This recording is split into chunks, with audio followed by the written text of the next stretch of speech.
In the fall of 2003, two detectives were in the middle of a year-long homicide case involving the brutal murder of a 19-year-old girl.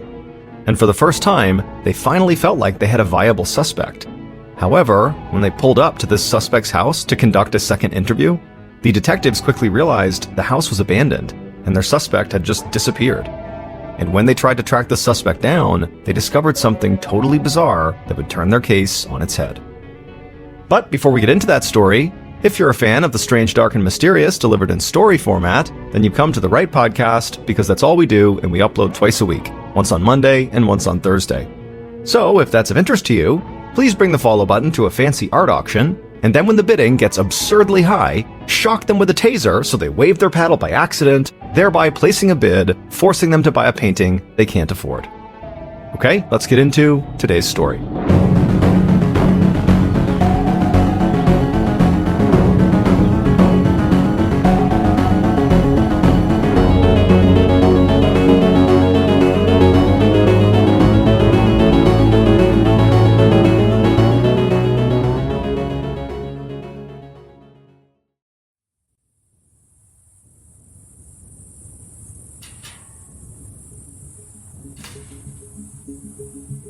On the afternoon of June 18, 2002, 19-year-old Allie Kemp walked through the gate at the local pool where she worked in Leawood, Kansas, and headed towards a deck chair.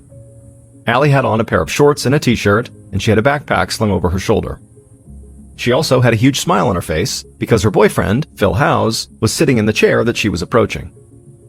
Phil stood up, Allie threw her arms around his neck, and they kissed. Normally, they wouldn't do this at the place where they both worked, but it was a gray, cloudy day and nobody was swimming and there was no other employees on site. Allie had only been back home in the wealthy Kansas City suburb where she grew up for a few weeks after finishing her freshman year at Kansas State University. And almost as soon as her summer break had started, she reconnected with her high school boyfriend, Phil. They had actually mutually agreed to break up before they went off to different colleges, but now that they were back together, Allie felt like no time had passed at all. And it was nice that they even had the same summer job as pool attendants, so they got to see each other at work sometimes. Allie asked if anybody had come to the small neighborhood pool that day, and Phil told her it had been empty except for the landscaping crew, and he thought maybe the pool maintenance worker was coming by later. Phil grabbed his bag and told Allie he would pick her up that night for their dinner date they had planned, then they kissed again, and Phil walked out to the parking lot. After Phil was gone, Allie tossed her backpack on the ground and sat down in the deck chair.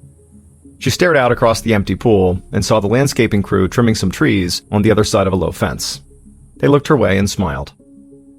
Allie smiled back, but she kind of shrunk down in her chair at the same time.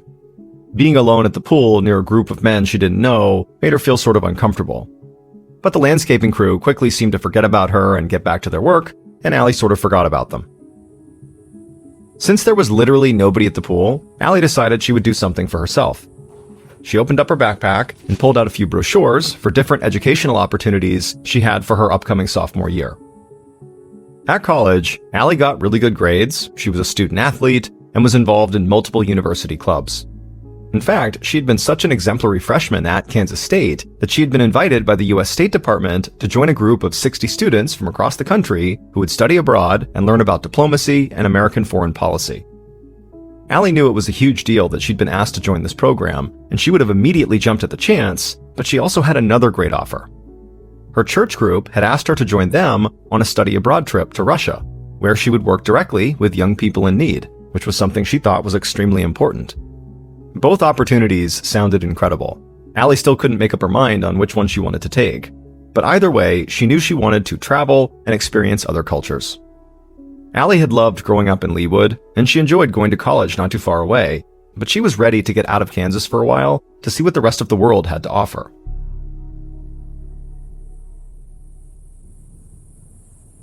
Around 3 p.m., an hour after Allie had gotten to the pool, there still wasn't anybody swimming. So she grabbed her backpack, stood up, and walked around the pool to a small table that was set up on the deck for employees. Once she was there, she pulled out her phone and called her boyfriend Phil, but he didn't answer. So she left a message and said she was looking forward to their date that night. Allie checked the time on her phone and sighed. Her younger brother, who also worked at this pool as an attendant, had told her he would come by a bit earlier to take over so she could go home and get ready for her date, but that was still almost 2 hours away. She grabbed a book out of her backpack and started to read, but she didn't feel right doing that on the job. So she decided to do a little work to pass the time. Allie got up, leaving her stuff on the table, and headed to the pump room, which housed pumps, filters, and other equipment to keep the pool clean. She was just about to start organizing the supply shelves when she heard a voice out by the pool. She thought maybe somebody had finally come to swim. Allie called to the person and said she'd be out in just a second.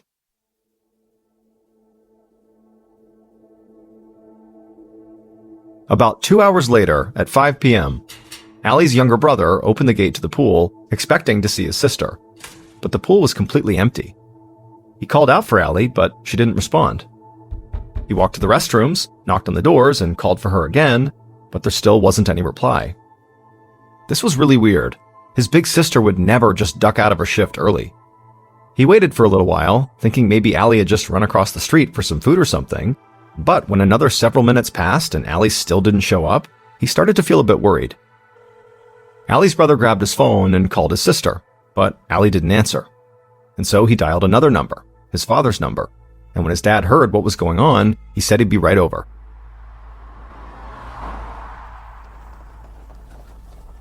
At 5:25 p.m., Allie's dad, Roger Kemp, arrived at the pool. He met Allie's brother just inside the gate, and he told his son to stay right there. Roger shouted for Allie over and over as he searched the area surrounding the pool, but Allie never called back. And when Roger saw Allie's phone, backpack, and book on the deck table, he was at a complete loss. It seemed like his daughter had just disappeared. He looked around for a little while longer, and as he did, he noticed the open door that led to the pump room. Roger walked through the door into that room, and right away he saw there were pool supplies scattered everywhere like they had fallen off the metal shelves they were kept on. And he saw a large blue tarp laying on the floor. And when Roger leaned down and lifted up the tarp to see what was underneath, his entire world shattered. His daughter, Allie, lay face down on the ground. Her t-shirt was tightly wrapped around her throat, and she was naked from the waist down. Her hands and arms were scratched and bloody, her face looked badly bruised and beaten, and her hair was matted with so much blood it stuck to the sides of her face. Roger grabbed his daughter and held her in his arms and told her to please stay with him.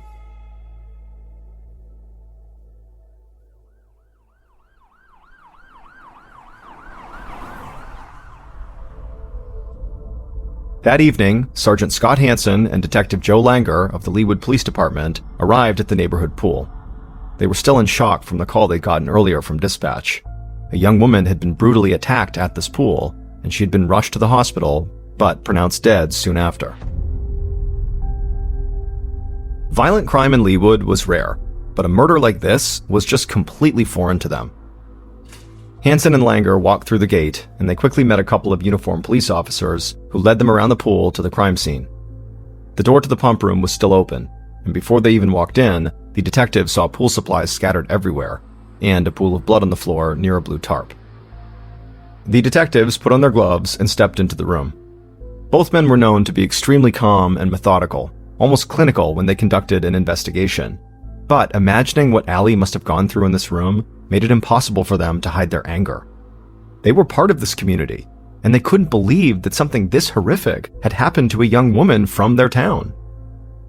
After the detectives had looked around the pump room for a few minutes on their own, several members of the county forensics team arrived and quickly began pulling blood samples from the floor. But as the group started investigating the pool supplies on the floor, one of the forensics officers told everyone to stop moving.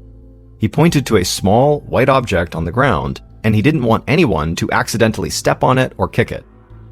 As the forensics officer inched across the ground towards this object, Langer and Hansen asked him, what was it? The forensics officer stared at it for a second, and then said it was a small cap to a bottle, and specifically, it had a brownish-red stain on it.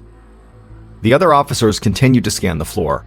Partially hidden, amongst a bunch of pool supplies, one of them found a small tube of antibiotic ointment, and it had the same kind of stain on it as the cap. The forensics officers put the cap and the bottle side by side, and it was clear they went together. But both objects looked out of place among the other pool supplies on the floor.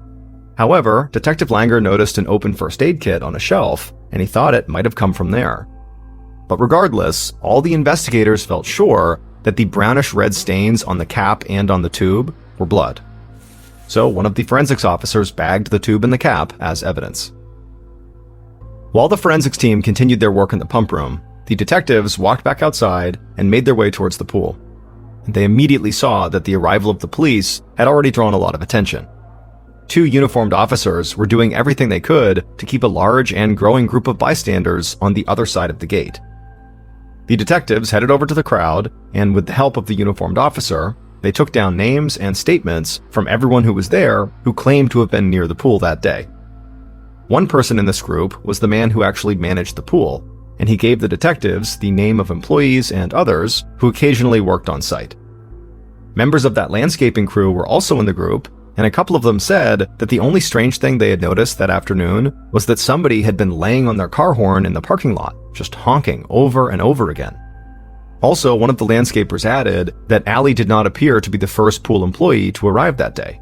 Before her, a young man had been there, and when he and Allie saw each other, they had kissed like they were girlfriend and boyfriend.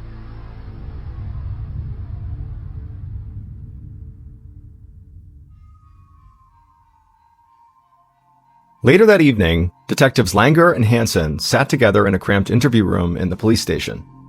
They had met with Allie's father, Roger, and also the rest of her immediate family, and after seeing how absolutely devastated they were firsthand, it had really motivated both detectives to do everything they could to solve this case quickly and bring some peace back to this family. A little while later, the door to the interview room opened, and an officer led in Allie's boyfriend, Phil, who politely introduced himself to the detectives and then took a seat across from them. As the victim's boyfriend, Phil basically automatically had become the first suspect on the detectives' list, and the nature of this crime made it seem even more likely that an intimate partner could have committed it. The attacker had clearly been enraged, and there was potential sexual assault. But only minutes into their interview, and Phil had given the detectives his alibi. He had a job at another pool in the community, and he had gone there right after leaving the pool where he worked with Allie. The detectives reached out to his employer at the other pool, and they confirmed that Phil had arrived on time for his shift and had not left early or anything like that. And so Hansen and Langer asked Phil if he would still submit DNA samples, and he agreed to do it without any hesitation. And then after getting those samples, the detectives let him go. The detectives could not fully rule out Phil's involvement, but his alibi was very strong, so they had to admit to themselves that maybe this was not an open and shut case. Not long after the meeting with Phil, a young woman came into the police station requesting to speak to whoever was in charge of Allie's case. Hansen and Langer met this young woman, and she told them she was one of Allie's closest friends, and she had been at the pool that day, and she was sure she had seen Allie's killer. The detectives quickly led Allie's friend to an office and sat down with her, and Hansen said he was surprised to hear that she was at the pool, because everyone they'd spoken to so far had said nobody had been swimming that day. Allie's friend said she had not gone swimming either. She said she had pulled into the parking lot of the pool and begun honking her horn over and over again. She told them she was just doing it as a dumb joke, trying to annoy Allie while she worked alone at the pool. But after honking, she never saw Allie. Instead, she said she saw this guy walking out from somewhere on the far side of the pool. She thought it was Allie's boss, so she stopped honking the horn because she didn't want to get Allie in trouble. But this guy ended up walking to the parking lot and just driving off in an old pickup truck. Detectives Hansen and Langer couldn't believe this. Was there actually a chance this young woman just happened to be at the pool playing a joke on Allie at the exact time of the murder, and that she had also seen Allie's killer up close? It seemed too good to be true. Hansen asked her if she knew who the man was, but she said she didn't. However, she said the guy had kind of creeped her out, because before he got into his pickup and drove off, he had looked right at her with a strange look on his face and smiled at her.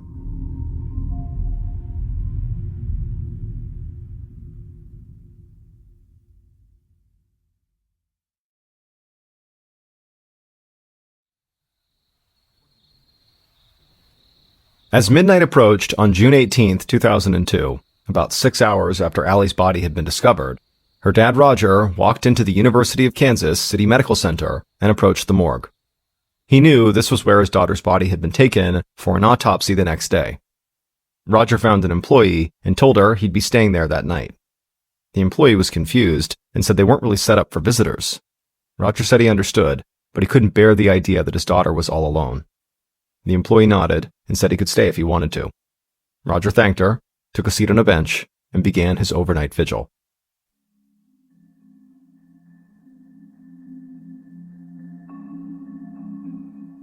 In the days following the murder, Detectives Hansen and Langer learned from the autopsy report that while Allie did have bruises that seemed to indicate an attempted sexual assault, no sexual assault had actually taken place. They also learned that she had put up a major fight, and so the medical examiner and the forensics team hoped they would find samples of the killer's DNA under her fingernails. And so while Hansen and Langer waited for these test results, they met with Allie's friends and family to try to get a clearer picture of her life. And they quickly realized Allie was not a young woman who lived dangerously at all. Allie was a standout student, she did volunteer work, she had a job at school and also over the summer, and she didn't seem to do drugs or drink alcohol. For the most part, her close friends and her boyfriend Phil led similar lives. So the detectives did not think Allie was mixed up in anything or with anyone that would have made her a target for a violent crime. And when they got the result of Phil's DNA test, there was no match to the crime scene. In fact, none of the DNA samples collected so far matched anyone in the FBI's national database. And so now Hansen and Langer had to face the fact that they might be dealing with one of the hardest types of homicide cases to solve: a murder committed by an unidentified stranger. These types of cases can be so difficult that police often use the old cliché about trying to find a needle in a haystack when talking about them, because the suspect pool is basically infinite. At this point, Langer and Hansen's strongest lead was the man that Allie's friend had seen leaving the pool and getting into his pickup truck on the afternoon Allie was killed. But the detectives had no idea who this guy was. So they had Allie's friend sit down with a police sketch artist to describe the man as best as she could, and the police started distributing copies of the artist's drawing all over town. At first, this seemed like the right strategy to tackle a possible murder by a stranger because people started contacting the Leawood Police Department with tips almost right away.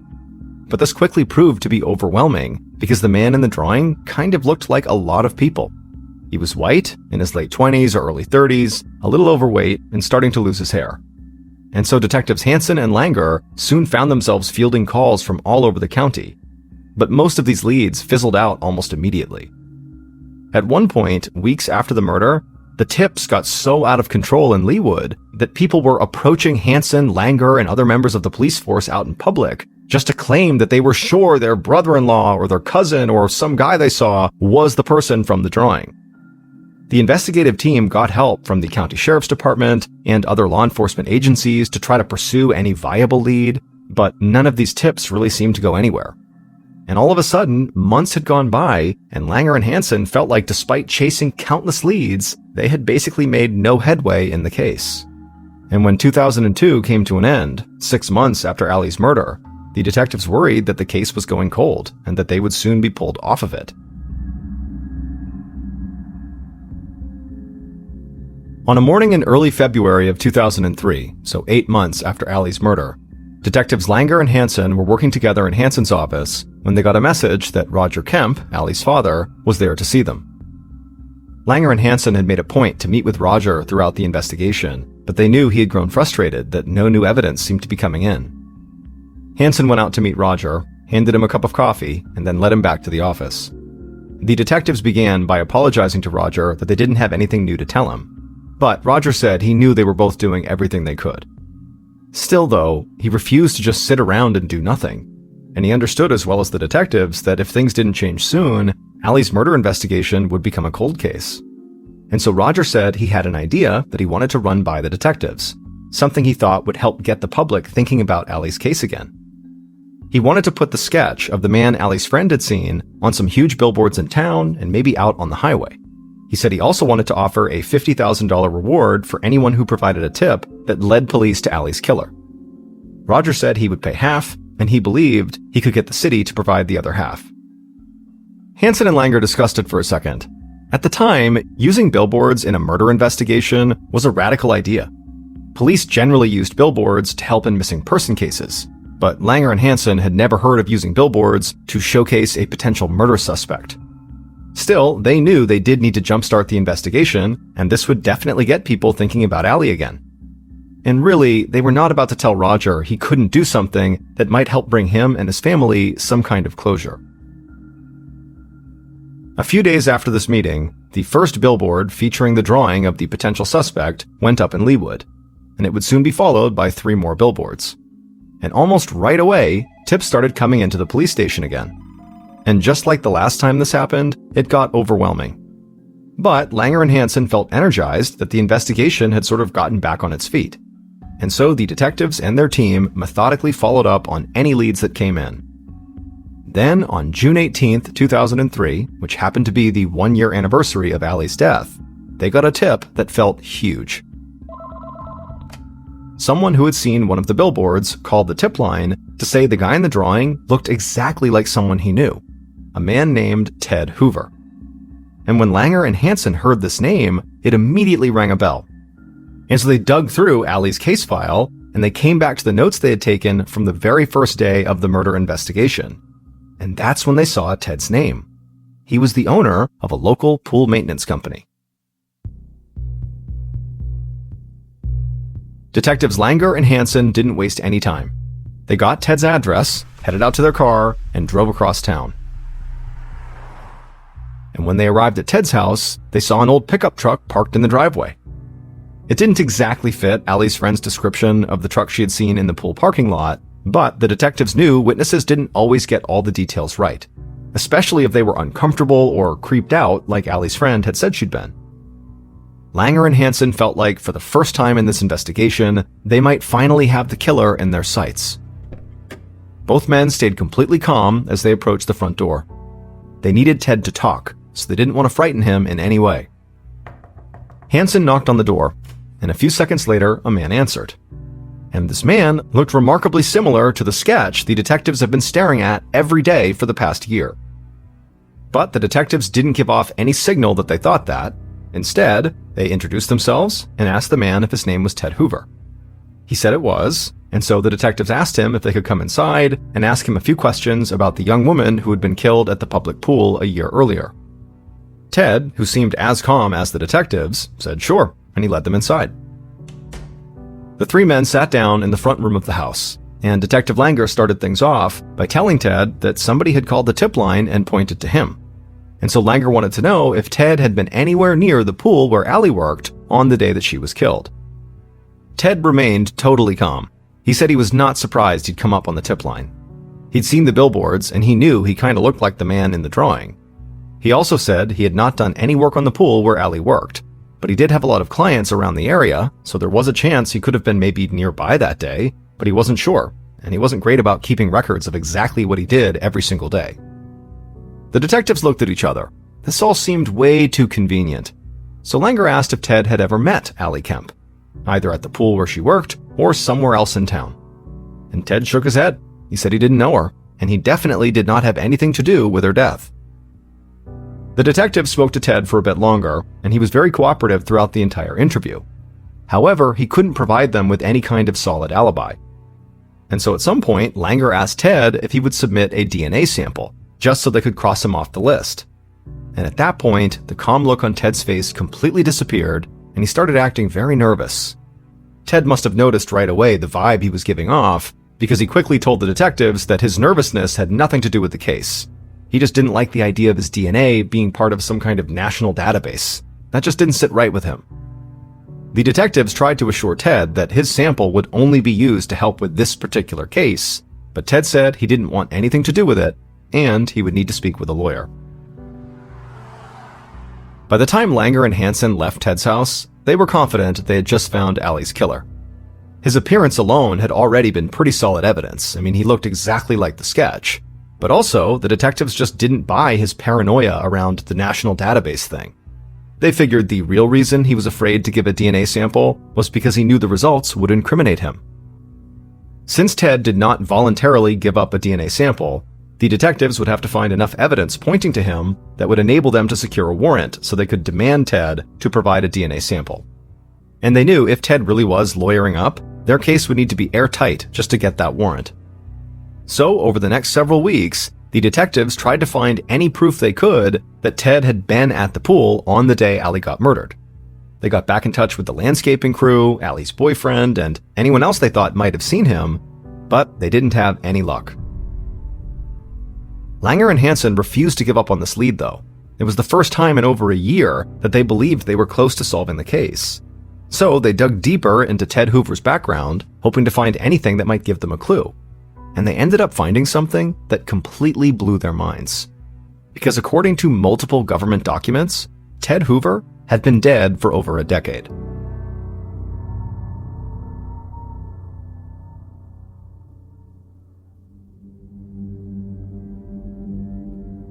With this bizarre new discovery, Langer and Hansen went to meet with Ted again. But this time, his house was empty, and none of his neighbors or clients had seen or heard from him. It was like he had vanished without the police even noticing. Hansen and Langer set out to find anyone who might know where Ted was, but nobody knew where he was, and nobody seemed to have spoken to him since he left.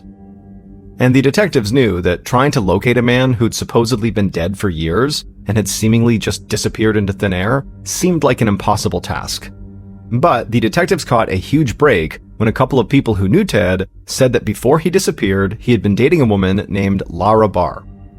So Hansen and Langer shifted their focus to her, but tracking Lara down proved to be as difficult as tracking down Ted. She was nowhere to be found in Leawood, or anywhere in Kansas for that matter. Weeks, months, and then an entire year went by, and the detectives were still trying to find this woman who could maybe lead them to the man they were actually looking for. And in the meantime, they had to tell Allie's dad, Roger, that even though they believed they knew who had killed his daughter, they couldn't track him down. Finally, in the fall of 2004, which was almost 2.5 years after Allie's murder, Detective Langer got a hit on Lara Barr. He learned that Ted's one-time girlfriend, Lara, was now living in Connecticut with a man named Benjamin Appleby, an ex-convict who had been busted for armed robbery and indecent exposure. And when the detectives began digging into Benjamin Appleby's background as just part of their general investigation into Lara Barr, they realized Benjamin Appleby had a clear connection to Leawood, Kansas, and to Allie's murder case. In November of 2004, about 2 weeks after Langer and Hansen first located Lara, the detectives sat inside of an interview room with local detectives at a small police station in Connecticut. An officer led Lara in, and Langer asked her about her relationship with their suspect, Ted Hoover, and any connection Ted might have to Allie. Lara appeared to be as helpful as she possibly could be, but it became pretty clear within a few minutes of talking to her that she didn't seem to have any helpful information or really any connection to the murder. However, when her new partner, Benjamin Appleby, stepped into the interview room later that day, everything changed. Just looking at Benjamin made the hair on the back of Langer's neck stand up. And as the detectives spoke to Benjamin, slowly but surely, they realized he must know more about what happened to Allie than he was letting on. And so the detectives went on the attack, asking blunt and aggressive questions. And this tactic paid off, because the more they pushed, the more Benjamin began to crack. And soon, Benjamin broke down crying and said he knew who killed Allie.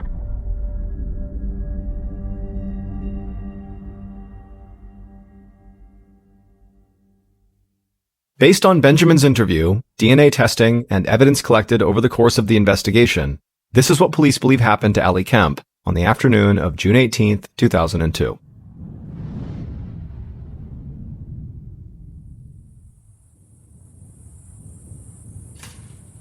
The killer walked through the gate and began to scan the area.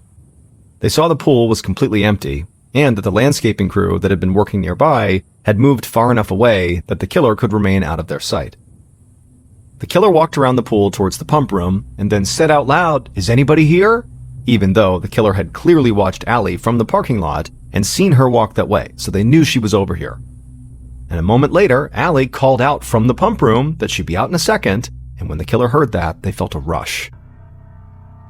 And before Allie could even step out of the pump room, the killer stood in front of the door and blocked it, and then made a lewd remark about Allie's appearance and also made a clear sexual advance towards her. But Allie brushed the killer off and told them to get out of the way and tried to walk past them. The killer grabbed Allie and touched her breast, at which point Allie threw a punch. The killer blocked Allie's fist and immediately lost it and flew into a rage. They grabbed Allie by the shoulders and shoved her further back into the pump room, but Allie fought back, swinging her fists and scratching at the killer's hands and face. But the killer slammed her into the metal shelves and pool equipment fell onto the floor. Allie kept fighting, but the killer punched her in the head and face several times, stunning her and causing her to begin bleeding badly. The killer threw Allie to the floor and tore off her shorts and underwear, but Allie kept fighting back, so the killer punched her again and again until Allie finally stopped moving. At this point, the killer got up, opened a first aid kit that was on one of the shelves, grabbed a bottle of antibiotic ointment to use as a lubricant, and got back on the floor. Allie was still breathing, but she could no longer fight back. The killer began to undress themselves. Then they took off the cap of the bottle and climbed back on top of Allie. And just then, the sound of a car horn began to blare over and over again from the parking lot. And the killer panicked. By this point, they had already decided they were going to rape and then kill Allie. But now they were worried they were running out of time. Somebody was here. They were going to get caught. So the killer reached for the bottom of Allie's t-shirt. And at that point, Allie began moving again, and she tried to fight off the killer one more time. But the killer turned Allie over, pulled her t-shirt up to her neck, and wrapped it around her throat, and strangled her to death. Afterwards, the killer stood up and stared down at Allie's body. They looked around the room and saw a large blue tarp tucked in a corner. The killer grabbed the tarp, covered Allie's body with it, tried to pull themselves together as much as possible, and then walked out. The killer then made their way to their pickup truck in the pool parking lot, and before they got in, they made eye contact and smiled at a young woman who was sitting in her car. They didn't realize she was Allie's friend and was the one who had honked the horn. The killer then drove home, convinced they had not been seen by anyone who could pin Allie's murder on them. And for almost 3 years, the killer would believe they had been right. Until one day, a couple of detectives from Kansas came to Connecticut to question them.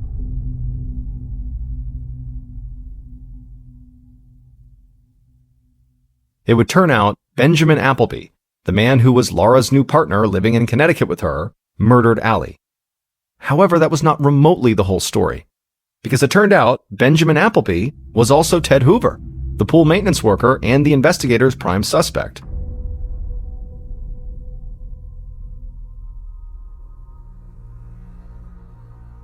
Benjamin had done prison time for multiple charges in Missouri where he was from, so he decided to leave his name and his past behind. He moved around to a few different places, and eventually he assumed the identity of a boyhood friend of his who had died at the age of 13, Ted Hoover. And with this dead person's name, he moved to Leawood, Kansas, and started his pool maintenance business. That's how he had first seen Allie and decided that he wanted her. But when Allie rejected his blatantly sexual advance one afternoon at the pool, he decided to rape and kill her. But Allie's friend honking her car horn in the parking lot altered those plans and made him go right to the murder. After Benjamin killed Allie, he went about his life like nothing had happened. And even when Allie's dad got the billboards put up with Benjamin's image clearly on them, he didn't panic. But when detectives Langer and Hansen showed up at his house asking for DNA samples, he realized they were closing in on him. So he decided to flee to Connecticut with his girlfriend Laura and start using his birth name again. But eventually, when the detectives tracked Laura down and learned she was living with this ex-con, a guy named Benjamin Appleby, well, they decided to look into Benjamin Appleby, and sure enough, it turned out he was Ted Hoover. When they finally interviewed Ben Appleby, aka Ted Hoover, in Connecticut, it seemed to the detectives almost like he was an entirely different person. The relatively calm, cooperative man they had spoken to in Kansas had transformed into someone who seemed completely devoid of feeling or empathy, someone they believed was evil from the second he walked in the door. In that interview, Benjamin ultimately confessed to everything. However, the detectives didn't want to leave any room for a court case to fall apart, so they finally got a DNA sample. And when the test results came back, Benjamin's DNA matched the sample they had taken from the blood on the bottle and bottle cap at the crime scene. Benjamin Appleby, aka Ted Hoover, was sentenced to life in prison with a chance for parole in 50 years. Roger Kemp's idea for running billboards with the potential murderer's sketch on them was a first-of-its-kind strategy in law enforcement. But now, as a result of its effectiveness in Allie's case, this strategy has been adopted by police departments all across the United States.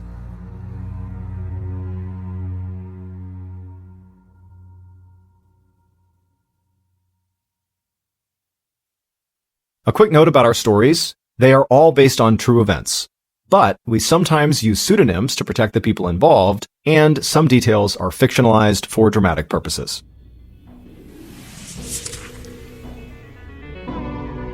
Thank you for listening to the MrBallen podcast. If you enjoyed today's story and you're looking for more bone-chilling content, be sure to check out all of our studio's podcasts. This podcast, the MrBallen podcast, and also Mr. Ballen's Medical Mysteries, Bedtime Stories, Wartime Stories, Run Fool, and Redacted. Just search for Ballen Studios wherever you get your podcasts to find all of these shows. To watch hundreds more stories just like the ones you heard today, head over to our YouTube channel, which is just called MrBallen. So that's going to do it. I really appreciate your support. Until next time, see ya.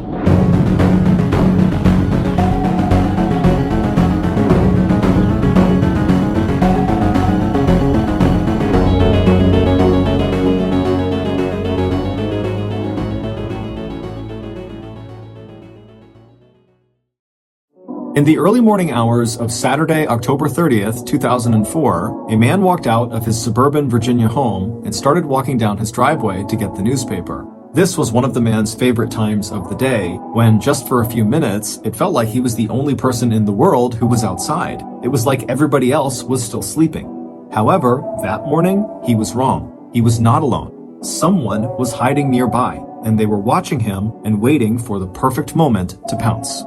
But before we get into that story, if you're a fan of the strange, dark, and mysterious delivered in story format, then you've come to the right podcast, because that's all we do, and we upload twice a week, once on Monday and once on Thursday. So, if that's of interest to you, when the 5-star review button comes into your store at the mall, only pretend to validate their parking ticket when they hand it to you. Also, please subscribe to the MrBallen podcast wherever you listen to podcasts so you don't miss any of our weekly uploads. Okay, let's get into today's story.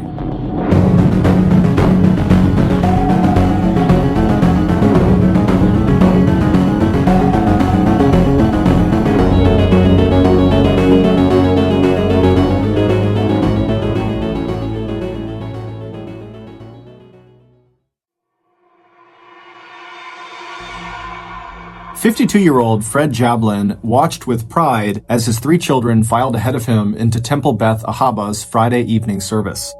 The night, October 29th, 2004, was cloudy and cool, and in Richmond, the capital city of Virginia, the maples and oak trees were still decked out with red and gold fall foliage.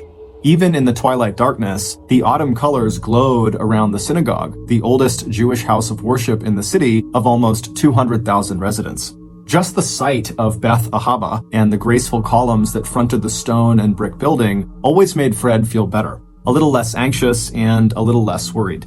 And every time he walked past the familiar plaque outside the temple and read the words, quote, "What doth the Lord require of thee? Justice, mercy, humility," Fred reminded himself that those 3 qualities had already helped him get through the worst years of his life. And he believed now that those same 3 qualities, justice, mercy, humility, would help guide him and his son and 2 daughters into a happier future. As the Ballens took their usual seats and exchanged quiet greetings with friends and acquaintances, Fred did what he always did. He made a point of reflecting on just how important religion, community, friendship, and the support of his colleagues at work were to his life and his family. And the power of gratitude was just one of the very hard lessons Fred had learned during the last 5 years, when the cracks in his marriage of almost 2 decades had become too deep to patch up. As a well-known and highly regarded college professor who had been one of the early pioneers in the field of organizational communication, Fred had truly believed 5 years ago, back in 1999, that he and his ex-wife, Piper Roundtree, could work together to resolve their differences. But that was before he had found out about his wife's affair with a local doctor. And while that affair was the tipping point for Fred's decision to file for divorce the next year, in March of 2001, that affair had really just been the final betrayal in a series of events that still had the power to shock him, even now, 2 years after he and Piper had officially ended their marriage. As Fred settled into his seat and prepared for the Shabbat, the service that would celebrate God's creation of the world and mark the beginning of a 24-hour period of rest and reflection, he thought how close he had come to losing his job and to losing the trust and respect of his neighbors and coworkers. In the terrible lead-up to the divorce, Piper's behavior had become more and more erratic. The medications she was taking for depression and attention deficit disorder did not seem to be enough to stabilize her moods or decrease her sense of anxiety or discontent.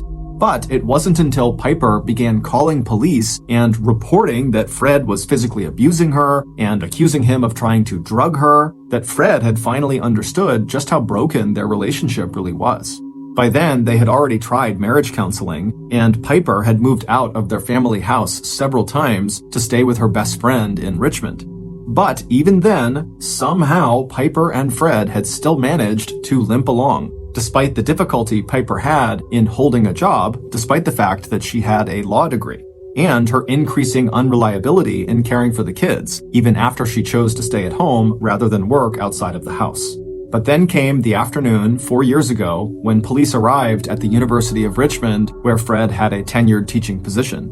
Earlier that day, Piper had gone to the Henrico County Magistrate's office and sworn out an arrest warrant and restraining order against her husband.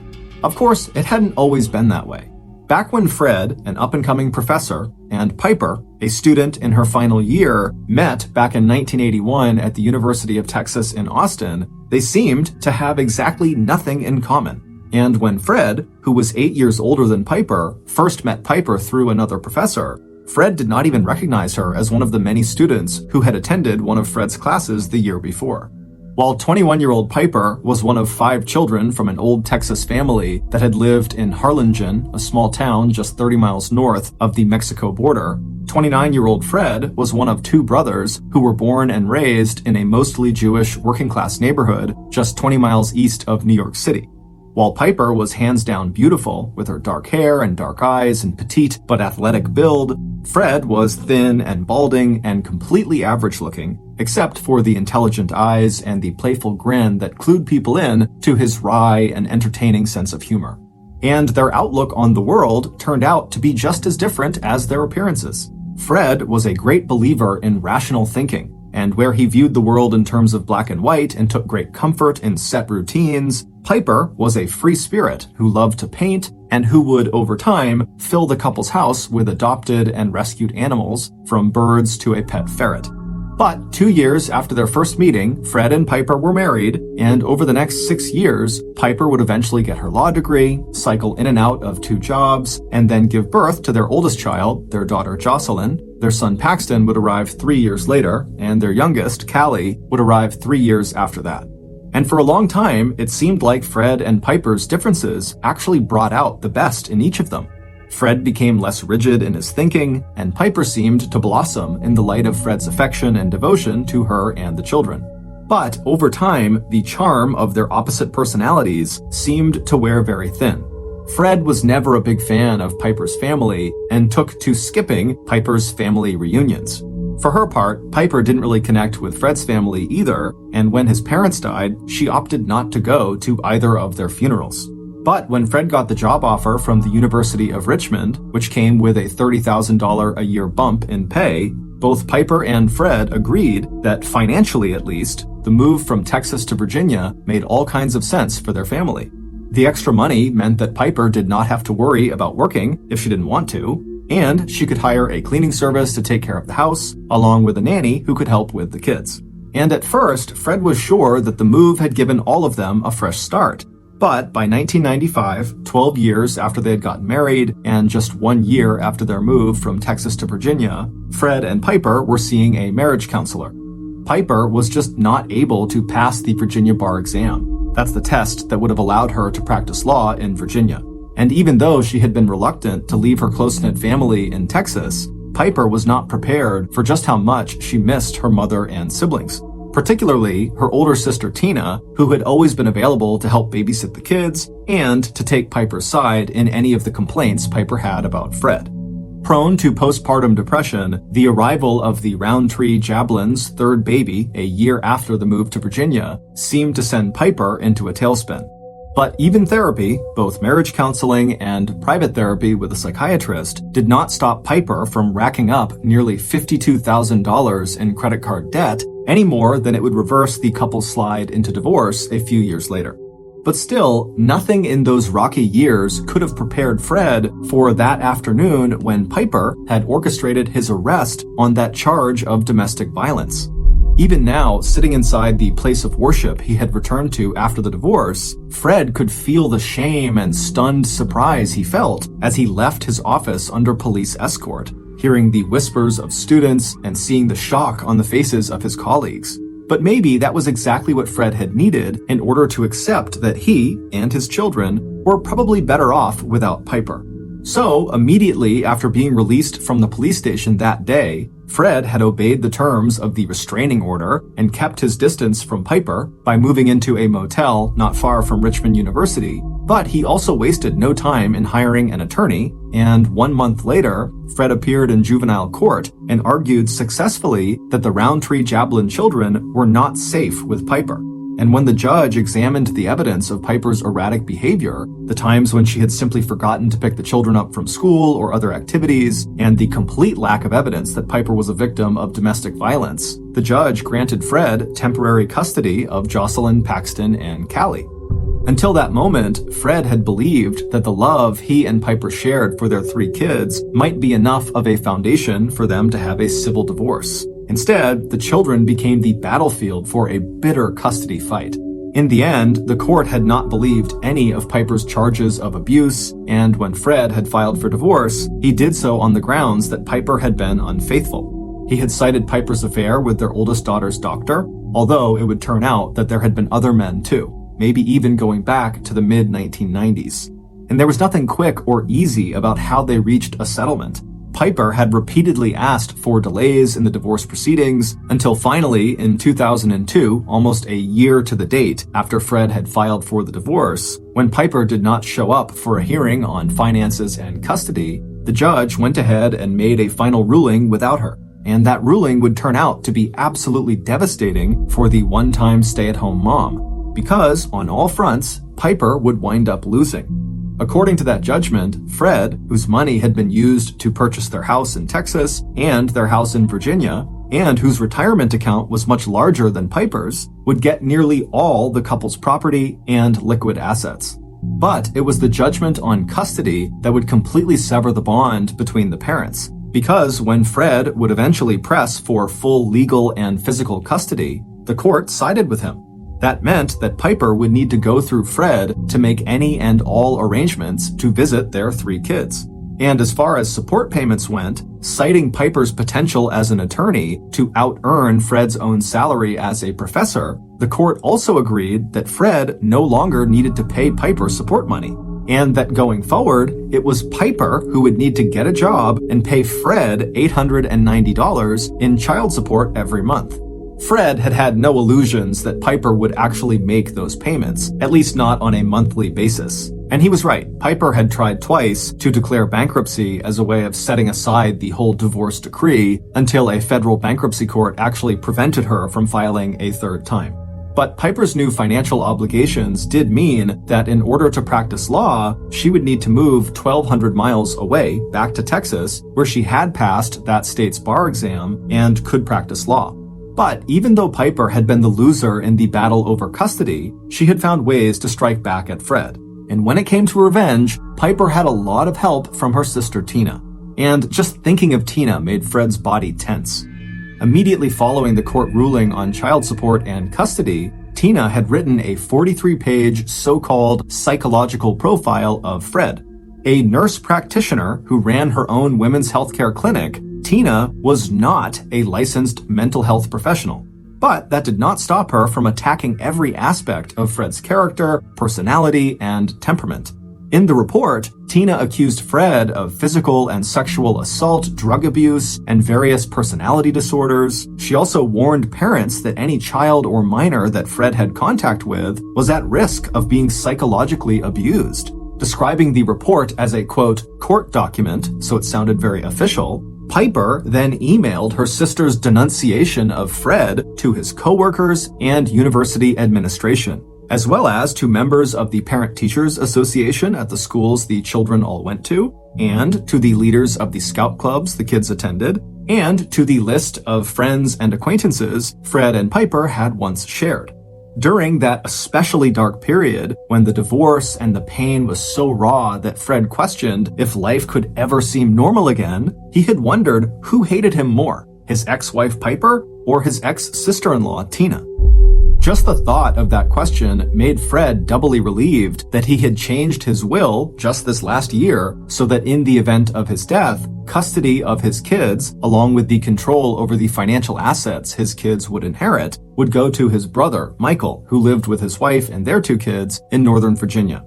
Fred had also installed a home security system just in case. He'd never forgotten the time when Piper had taken their youngest child and disappeared without telling Fred, only to turn up in Texas at her sister Tina's with a story of how Fred had started trying to drug Piper.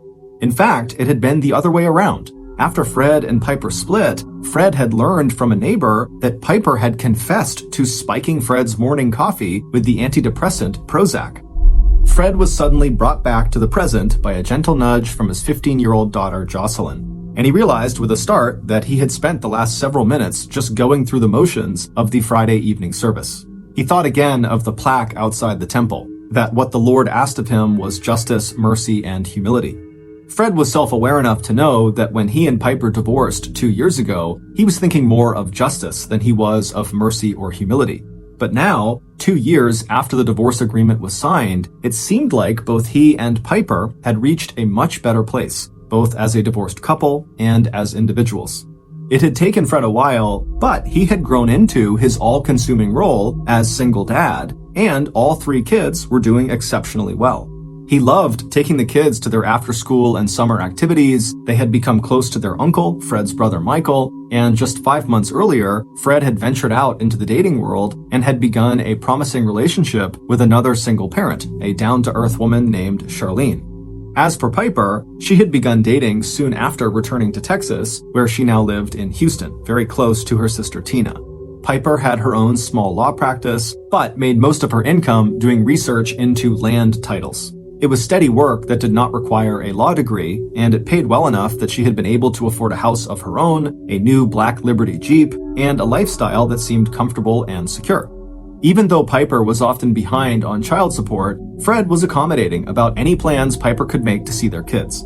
In fact, just a few weeks earlier, Piper had come east and taken all 3 kids on a long weekend camping trip in one of Virginia's beautiful national forests. And even though her in-person visits with the kids were not as long or as many as Piper wanted, it wasn't unusual for her to call the kids more than once a day.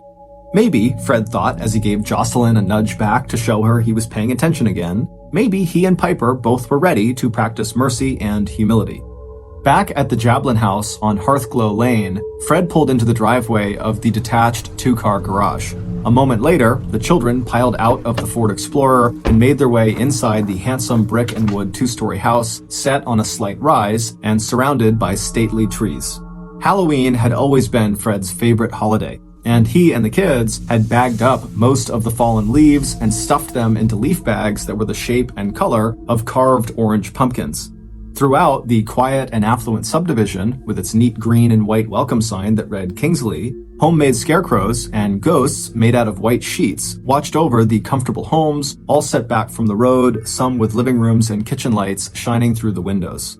Once inside 1515 Hearthglow Lane, Fred wasted no time shepherding the 3 children off to bed. It was around 10 p.m. when he had said his final goodnight and headed back downstairs to clean up and give Charlene a call before heading to bed himself. By the time Fred had switched off his bedside light and settled down to sleep, the painful memories of the past had been replaced with a sense of pleasant anticipation for the weekend ahead. Tomorrow was Saturday, and while the children slept in, Fred would enjoy his coffee and newspaper, and after that, all 4 of them would have a busy day, going to the annual neighborhood pumpkin festival, spending time together and with friends, and putting the finishing touches on their costumes. And on Sunday, they would all enjoy the kind of safe scares that came with going door-to-door trick-or-treating. At 6:37 a.m. the next morning, Fred Jablin's next-door neighbors awoke from a deep sleep to the sudden sound of 3 gunshots. Getting out of bed and stepping to the open window, former Marine Bob McCardle pushed aside the curtain and saw a shadowy figure running across his front yard and then disappearing into neighboring house lots. While dogs began barking and other neighbors were wondering if a car had backfired or if a hunter was shooting ducks down on Tuckahoe Creek, Bob immediately picked up the phone and called 911. Within minutes of the call, 3 officers from Henrico County Police Department were climbing out of the patrol car in front of the McCardle home. Spreading out across the lawns of Hearthglow Lane, they used flashlights to search in the darkness for the source of the disturbance. But after 20 minutes, the officers reported back to Bob that they had not found anything suspicious. Bob told them that once it was light, he and his wife would take their dog out for a walk, and if they saw anything that could explain the shots, they would follow up with another call to police. 25 minutes later, it was Doreen McCardle who called 911. Trying her best to keep the panic out of her voice, she explained to dispatch that she, her husband Bob, and their dog were now standing outside of their neighbor's house at 1515 Hearthglow Lane, and Bob had just discovered the body of Fred Jablin.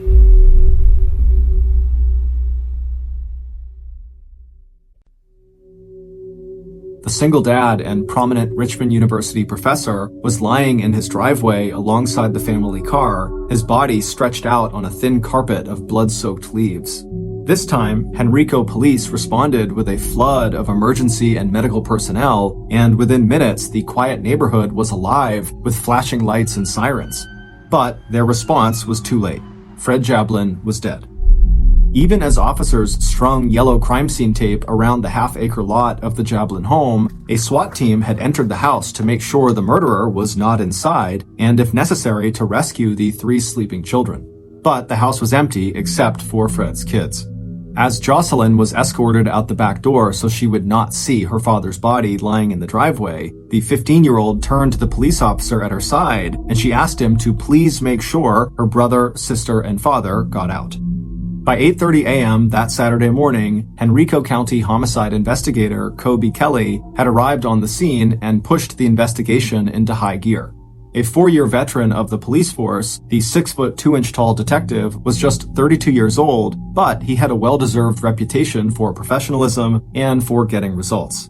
The Roundtree Jablin children were quickly sheltered at the home of a local police officer who knew the Jablins and lived in the same area.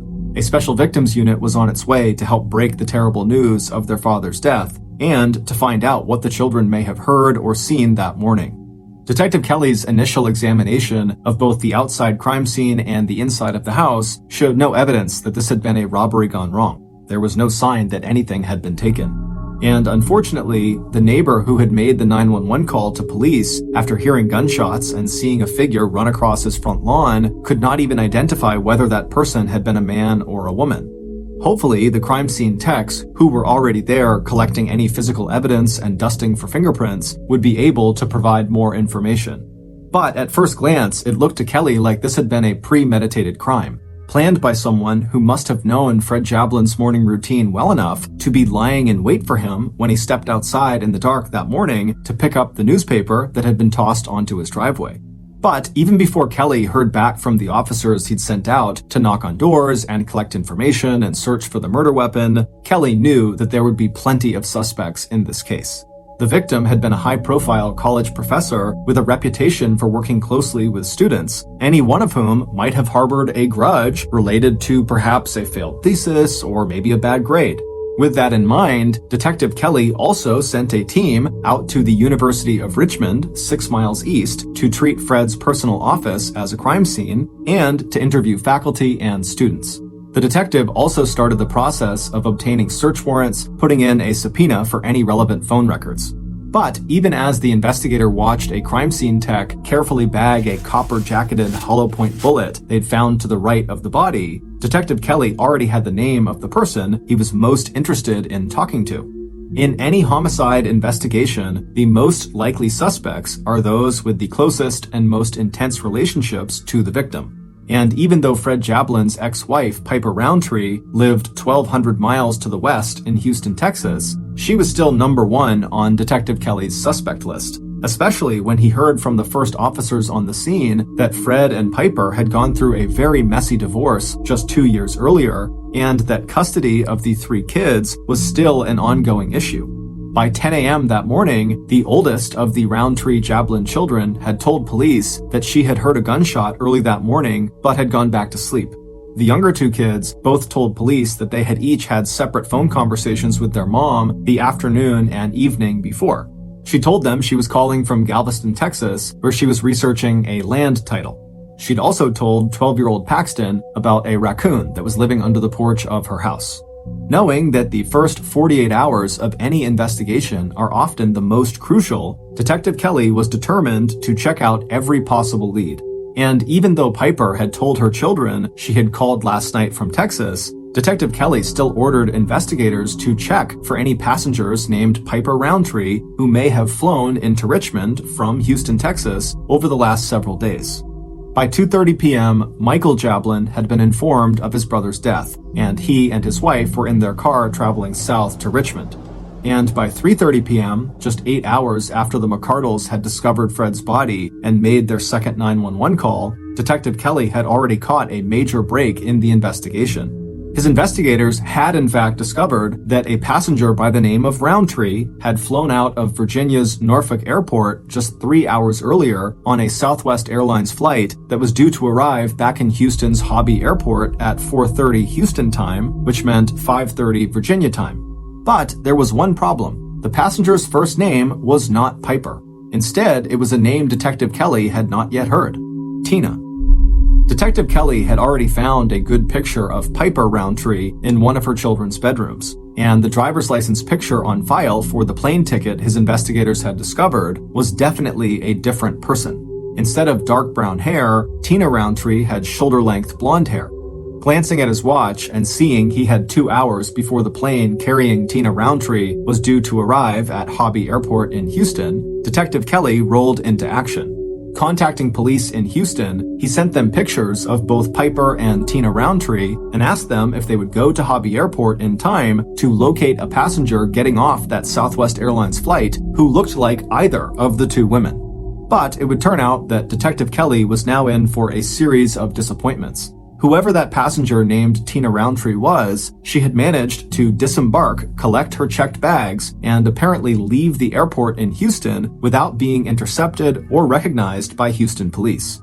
And when Officer Kelly finally reached Piper Roundtree by phone in Houston that night at 9 p.m., 14 hours after Fred had been declared dead, it would turn out that Piper Roundtree would have a rock-solid alibi for the time of the murder.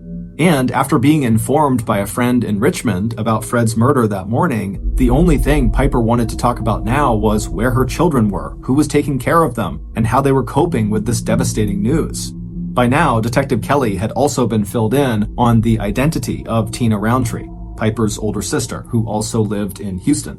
Realizing that he would need to conduct this investigation in 2 different states, Detective Kelly and his partner headed to Houston to interview the Roundtree sisters. Before leaving, the lead investigator assigned Detective Chuck Hanna and one other investigator to follow up on leads in Richmond. At Detective Kelly's first official interview with Piper on Sunday, October 31st, Fred's ex-wife denied any involvement in Fred's murder. And not only would a friend of hers, who was also a lawyer, place Piper in his office before that Southwest flight ever arrived back in Houston on Saturday, October 30th, the day Fred was killed, Piper would also be able to locate someone who could provide further confirmation of her alibi, a stranger who had seen her at a local bar in Houston on Friday night, when the passenger flying under the name Tina Roundtree had already landed 1,200 miles away in Richmond, Virginia. As for Piper's sister, Tina Roundtree, where Piper had reacted to the news of Fred's death by wanting to talk about when she could see her kids again, Tina had reacted to the news by being aggressive in her criticism of Fred. She held nothing back when it came to listing his faults as a father, a husband, and a human being. But even though the hatred Tina expressed was strong enough to constitute a possible motive for Fred's murder, Tina, who had been seen at her health clinic over the weekend, also had an alibi for the Friday night before Fred's murder and the Saturday morning when he was found dead by his neighbors. And both sisters pointed to alternative suspects that were much closer to 1515 Hearthglow Lane than Texas was.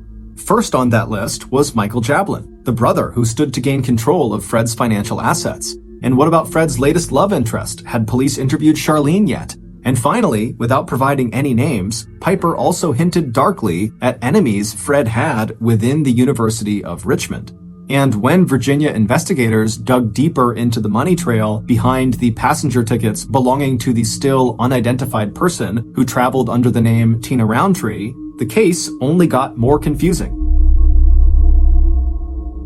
The airplane tickets had been purchased by Piper's former boyfriend on a credit card he said he hadn't used in weeks and had assumed was lost. And when investigators in Richmond found a reservation under the name Tina Roundtree at a motel in Richmond for the night before Fred's murder, the name of the person who actually checked into that room showed up in the motel records as Geraldine Smith. And drifting in the background behind the Roundtree sisters, there was Tina's on-again, off-again boyfriend who had recently taken Piper off to a shooting range for some target practice. Meanwhile, both Piper and her sister Tina started ducking out on any more interviews with law enforcement. Instead, the two sisters checked into the expensive and stylish Houstonian Hotel in central Houston. The only thing Piper seemed to care about now was arranging a court hearing in Virginia to get custody of her 3 kids. And Tina, who had appointed herself as Piper's guardian and champion, was there to support Piper and keep the press and police at bay. So despite a promising start, 3 days after the Virginia police had arrived in Houston, Texas, progress into Fred Jablin's murder came to a stuttering halt. And even though detectives in Richmond had turned up some promising evidence, what police needed was someone who could positively identify the airline passenger who went by the name Tina Roundtree and then place that person in Richmond at the time of Fred's murder. And on Wednesday, November 3rd, 5 days after Fred Jablin was killed, police finally got the tip they needed to break the case. Based on an interview with a Southwest Airlines ticketing agent and the deconstruction of hundreds of cell phone calls placed during the days before and after Fred Jablin's death, here is a reconstruction of what happened outside of 1515 Hearthglow Lane on the morning of Saturday, October 30th, 2004. Anyone who knew Frederick Mark Jablin also knew he was a man who enjoyed his routines, especially after all the disruptions of the last 2 years. He found new meaning in simple pleasures, like getting up at the same time every morning, retrieving his newspaper from the side driveway, then enjoying a freshly brewed pot of coffee in his quiet kitchen. And on this Saturday, when Fred stepped outside dressed in his navy blue sweatpants, sweatshirt, and robe, he also enjoyed knowing that he and the kids could spend the day together, getting ready for Halloween. When he and Piper were together, it had been Fred who took the family pictures, even though it meant that he himself was rarely in any of them. This year, he would make sure to have his neighbors take pictures of him and the 3 kids. It had been a long haul getting through the divorce, but despite the painful memories that had preoccupied him last night during the Friday evening service at Temple Beth Ahaba, the fact was that Fred felt pretty good about his life and about his kids. He and Piper might not see eye to eye, and Fred doubted he'd ever fully trust his ex-wife again, but he knew she loved their kids as deeply as he did.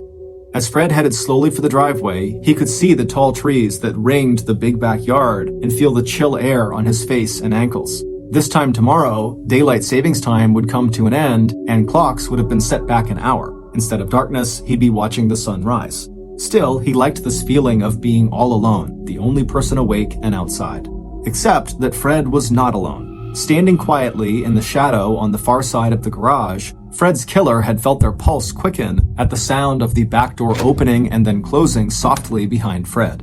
Now, the killer heard the slight rustle of leaves as Fred turned right out of the back kitchen door and began walking towards the open space between the house and the garage, which was set back even farther from the street than the house was. The newspaper lay neatly folded on the far side of the black Ford Explorer that was parked near the top of the driveway. The killer knew Fred would walk between the garage doors and around the front bumper of the vehicle to retrieve the paper. And when Fred did exactly that, the killer would be ready. Now adjusting their blue latex gloves, the killer took a slow, deliberate breath. The killer assumed the children were asleep in the house, but even if they were awake, or if they woke up, and even came down the stairs or looked out the bedroom windows, they wouldn't see anything. The killer would be gone, and Fred's body would be hidden from view by the big black car in the driveway. A moment later, the sound of rustling leaves gave way to the sound of slippers on pavement. But as Fred rounded the front bumper of his Ford Explorer, the garage doors on his left and the children's basketball hoop on the other side of the driveway facing him, he paused for a second before making another quarter turn to his right to scan the ground for the folded newspaper. At that moment, Fred's killer stepped out of their hiding place on the far side of the garage. This shot would not be fired at point-blank range, or even close enough to leave any gunpowder residue on Fred's sweatshirt or robe, but the killer would still hit their target. A A moment later, as Fred straightened and began to turn back towards whatever he had just seen out of the corner of his eye, his killer pulled the trigger of the .38 caliber revolver loaded with its copper-jacketed hollow-point bullets. And as the sound of the shots died away, the killer watched as Fred crumpled to the ground. Reaching the pavement, Fred's body rolled so he lay face down but still partly on his side, his glasses landing a foot or so away from his face, his knees drawn up slightly towards his chest. Although neighbors would report hearing 3 gunshots, only 2 bullets hit their mark. The second shot entered the soft tissue of Fred's right arm back to front, the bullet traveling downward and missing any vital tissue. That was the bullet that would be recovered at the crime scene in just a few hours. It was the first shot that proved fatal.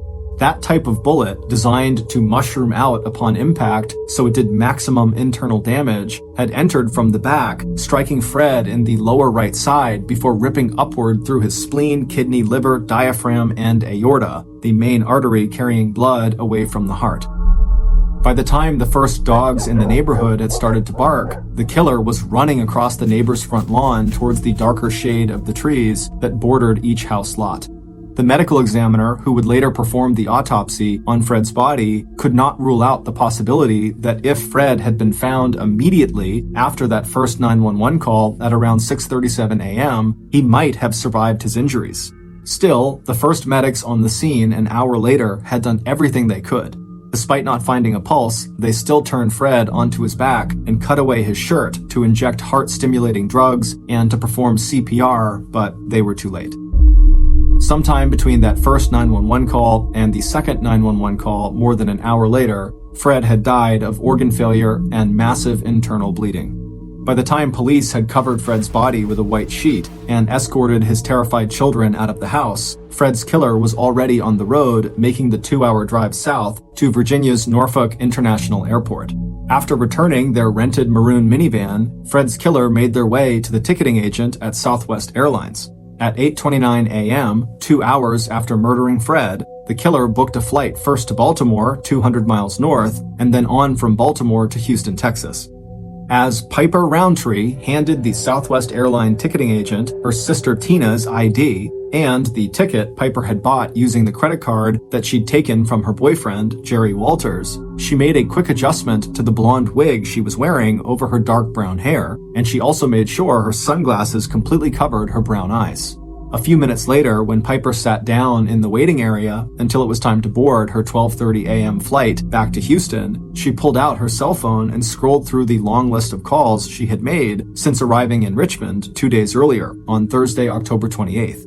She was smart to have asked the receptionist at the motel in Richmond to change her name in the register from Tina Roundtree to Geraldine Smith, just one more way to throw police off her trail.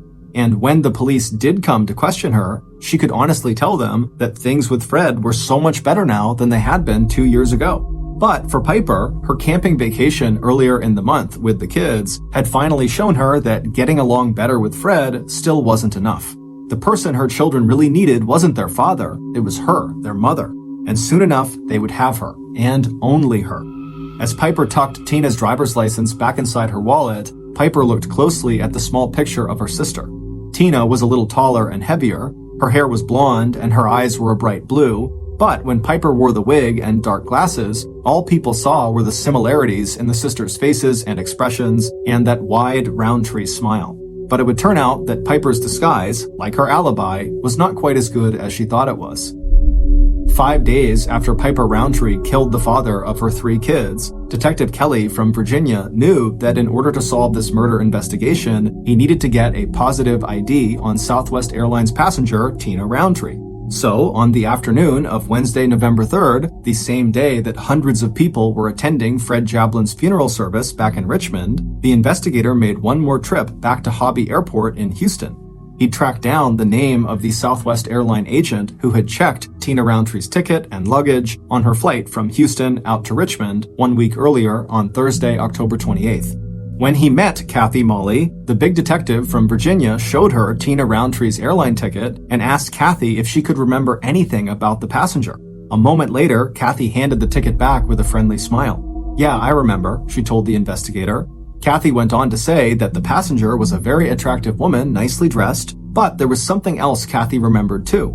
The passenger was obviously wearing a blonde wig, and along with her suitcase, she was carrying a gun.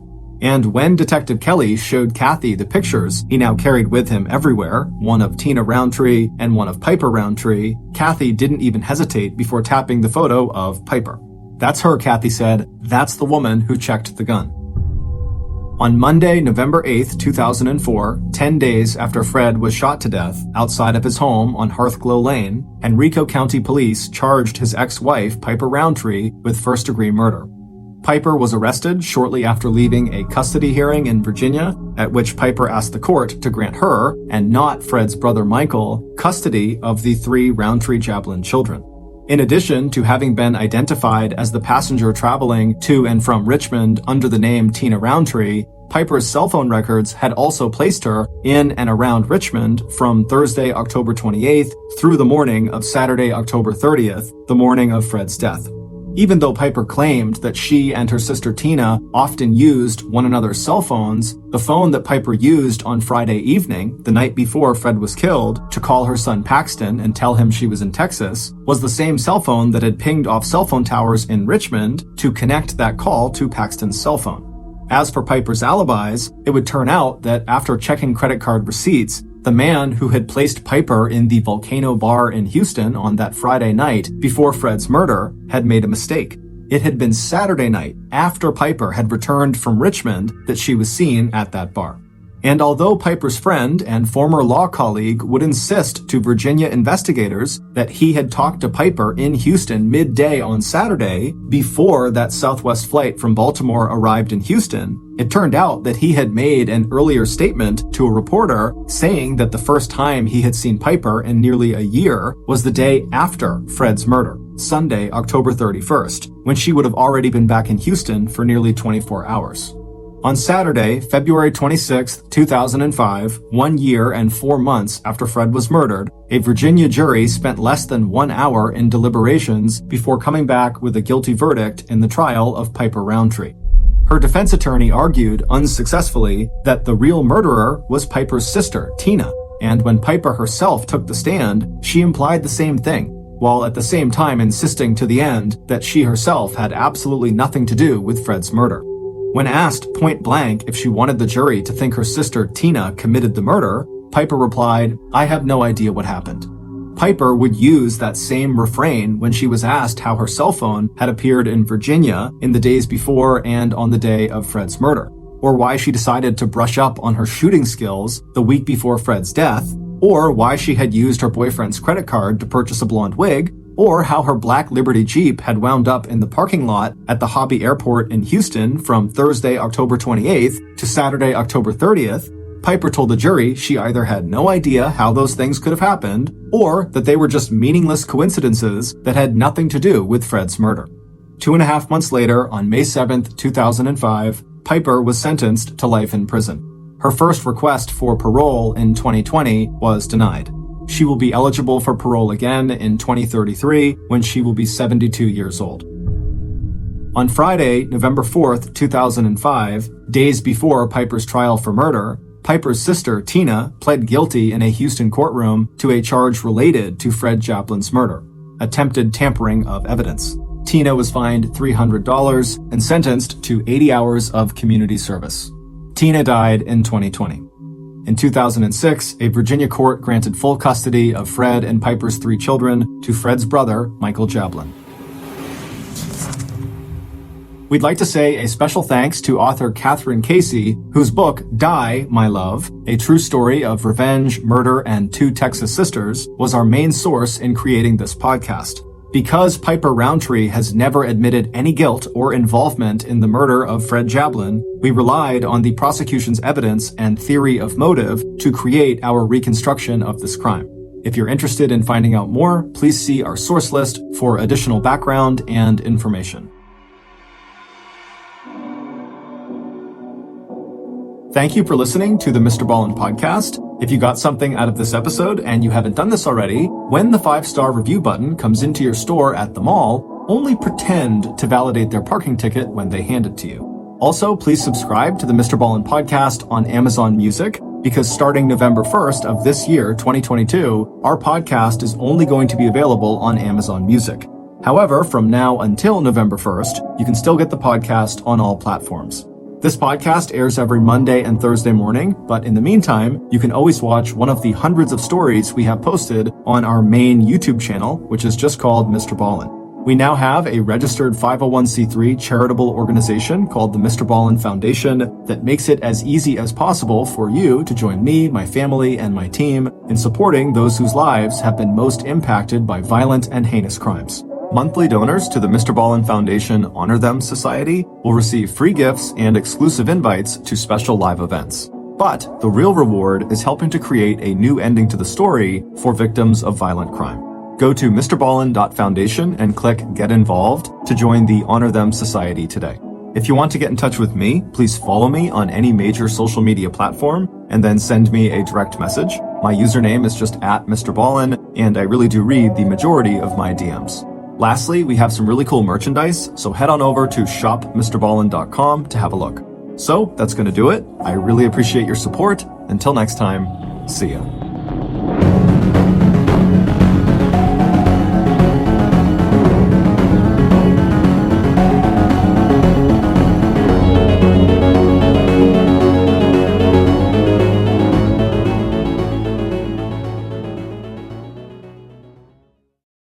Hello fans of the strange, dark, and mysterious. I'm here today to tell you all about what it actually means now that we've moved over to the SiriusXM family.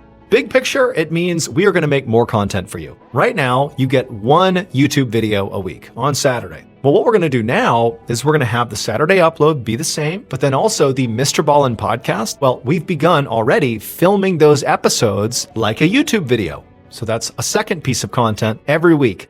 Then there's 2 other shows that you guys don't even know about yet, which means on any given week, you could have up to 4 new video pieces of content on the MrBallen channel. And also, all these pieces of content will double as podcasts as well. This new content schedule is going to start early next year. Also, there's one other thing I want to clarify, which is the state of MrBallen's Medical Mysteries and Redacted. Those shows were created in collaboration with Wondery, but now we're partnered with Sirius, and so we're not going to be making any new episodes of either of those shows. For now, if you want to hear my podcast episodes 1 week early and ad-free, make sure to subscribe to SiriusXM Podcast Plus on Apple Podcasts or visit SiriusXM.com/Podcast Plus to listen with Spotify or another app of your choice. Keep on the lookout for more announcements in the coming weeks. Thank you. On April 29, 2002, in the small town of Pataskala, Ohio, a social worker was sitting on the floor with a 2-year-old girl. And this little girl's mother had actually been murdered in their kitchen the night before. And police thought, this little girl might have witnessed the crime.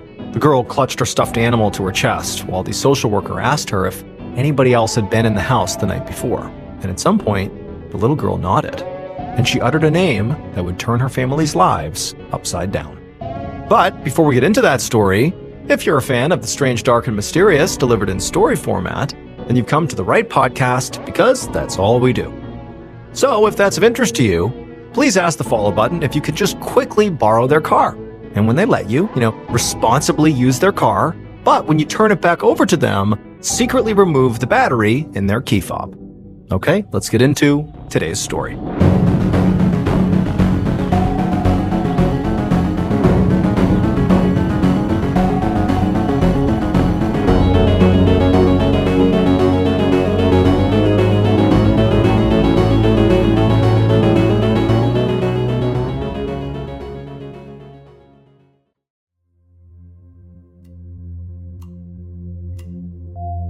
On the evening of April 28, 2002, 38-year-old Rhonda Boggs sat on the couch of her mother-in-law's house in the quiet city of Pataskala, Ohio, nervously watching the clock.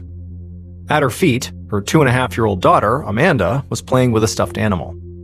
It was 6:30 p.m., and Rhonda's husband, Dave, was supposed to call any minute. Dave was currently being incarcerated at the county jail.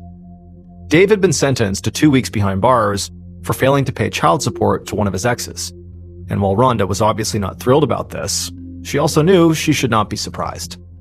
When Rhonda had first met Dave about 12 years earlier, it was his carefree personality that she had really fallen in love with. He was in a rock band, and she had loved going to his shows and dancing in the front row. It all felt glamorous and exciting and like they were going to stay young forever. But now they were both 38, with a toddler to look after, and bills to pay. And Dave, he really just kept on partying and playing rock star, while all their responsibilities sort of fell to Rhonda. She had barely been to any of his shows since Amanda had been born, in part because it wasn't really the kind of scene you could bring a baby to. A lot of the guys Dave hung around with were hard drinkers and drug addicts and ex-cons. And so now, after almost 4 years of marriage, Rhonda was finally starting to see Dave for what he was, which was not carefree. Dave was really just kind of reckless. The phone rang and Rhonda picked it up. And as expected, it was Dave. And what Rhonda really wanted to say to him was that she was upset and seriously considering divorce, and that in fact, she'd already taken his name off her retirement plan. But at the same time, she saw her mother-in-law standing in the doorway, clearly listening, and so instead of saying what she really wanted to say, she just said, "Hey Dave, how are you doing?" An hour later, back at her own home, Rhonda put a casserole into the oven, and then she turned on cartoons for Amanda, and then went outside to mow the lawn before it got too dark. Rhonda was used to doing almost everything around the house herself, since Dave was practically never home anyway. But now that he was, in jail, she had to literally do everything, including, mowing the grass on a Sunday night. So Rhonda wheeled the lawnmower out of the garage and into the yard, and then she pulled the cord to start the engine. But like everything else in their little house, the lawnmower was on the verge of breaking down, and it kept shutting off. While Rhonda struggled, she noticed her neighbor coming out of the house across the street, and he waved to Rhonda as he came down his own driveway, sort of telling her like, "Hey, turn off that lawnmower." And once she did, and once it was quiet enough to actually hear each other, he shouted from across the street and asked if she wanted to borrow his lawnmower that did work. Rhonda found herself looking around the yard at all the tall grass and saw how dark it was already getting. And then she checked her watch and saw that, her casserole was going to be done in just a minute here. And so she said to her neighbor that she really appreciated the offer, but it didn't really matter because, you know what, she doesn't have time to do this anyways. She has to go back inside. So Rhonda said bye to her neighbor and then pushed her defective lawnmower back inside the garage. And then she made a mental note to call Dave's cousin, Nick, the following day to see if maybe he could come by and fix her lawnmower. Nick worked as a maintenance man at a big apartment complex, and even though he lived 45 minutes away, he'd been helping Rhonda around the house while Dave was behind bars. Just last week, he had fixed up her washing machine, and he called all the time just to check in. And so now, Rhonda went back inside the house, into the kitchen, and took the casserole out of the oven just before the timer rang. She cut the casserole into 2 pieces and brought those pieces into the dining room and set them on the table. Then she walked over and turned off the TV, scooped up her daughter, and brought her over to the table. It was getting late, and all Rhonda really wanted to do here was just eat quickly and go to bed. But for every bite that made it into Amanda's mouth, another wound up on the floor. And so Rhonda knew that, at the end of dinner, she would have to do another round of cleanup before she could finally go to sleep. But Rhonda knew, Amanda couldn't help it. She was a little kid. And so she reached over and took her daughter's fork and began helping her eat, to not only minimize the mess, but also to help her kid out. And in reality, Amanda was actually the thing preventing Rhonda from just pulling the trigger on a divorce. She didn't know if she could handle being a single mother. It was hard enough having Dave gone for a few weeks, that she couldn't even imagine doing this all alone by herself forever. And since she already knew Dave was bad at paying child support, as that is the reason he was in jail right now, she figured if she was a single mom, even if he was ordered to pay her, she would likely have to rely on paying the bills herself. She would need to get a job and make money. Now, Rhonda did have a job now as an office assistant, but she wasn't sure if that would be enough to fully support herself and her daughter without any additional financial help. But just then, as Rhonda was scooping up another bite of casserole for her daughter, she heard a noise outside that almost sounded like heavy footsteps. She turned around, and through the curtains, she could see the silhouette of a person clearly coming up her driveway. The next morning, Monday, April 29th, Rhonda's coworker, Gary Pulowski, noticed that Rhonda was running late for her shift in the office at Hamilton Home Products, which was a heating equipment company. And this was strange because Rhonda had actually never been late before in the entire time that she had worked there. So Gary began asking around to see if anybody knew where Rhonda was or if maybe she had called in or something. But his coworkers all shrugged and said they hadn't heard from her since she left the office on Friday night. And so eventually, Gary tried calling Rhonda's landline at her house to see if she was home. But after calling several times, Rhonda never picked up. He waited for a while to see if maybe she would call back, but when he still hadn't heard from her after an hour, he started to worry that, she might have run into car trouble, like maybe she was stranded somewhere with her car. He knew it was about a 15-mile drive from her house in Pataskala to the office here, just outside of Columbus. And back in 2002, not everyone had a cell phone, and he didn't know if she did. So if her car had broken down, she might be stranded without a way to call for help. And so Gary decided he would just get in his own car and drive the route from the office back to her house to literally see if he could find Rhonda on the side of the road. Gary drove all the way out to Pataskala, keeping his eyes peeled for Rhonda's car on the side of the road, but there was no sign of it.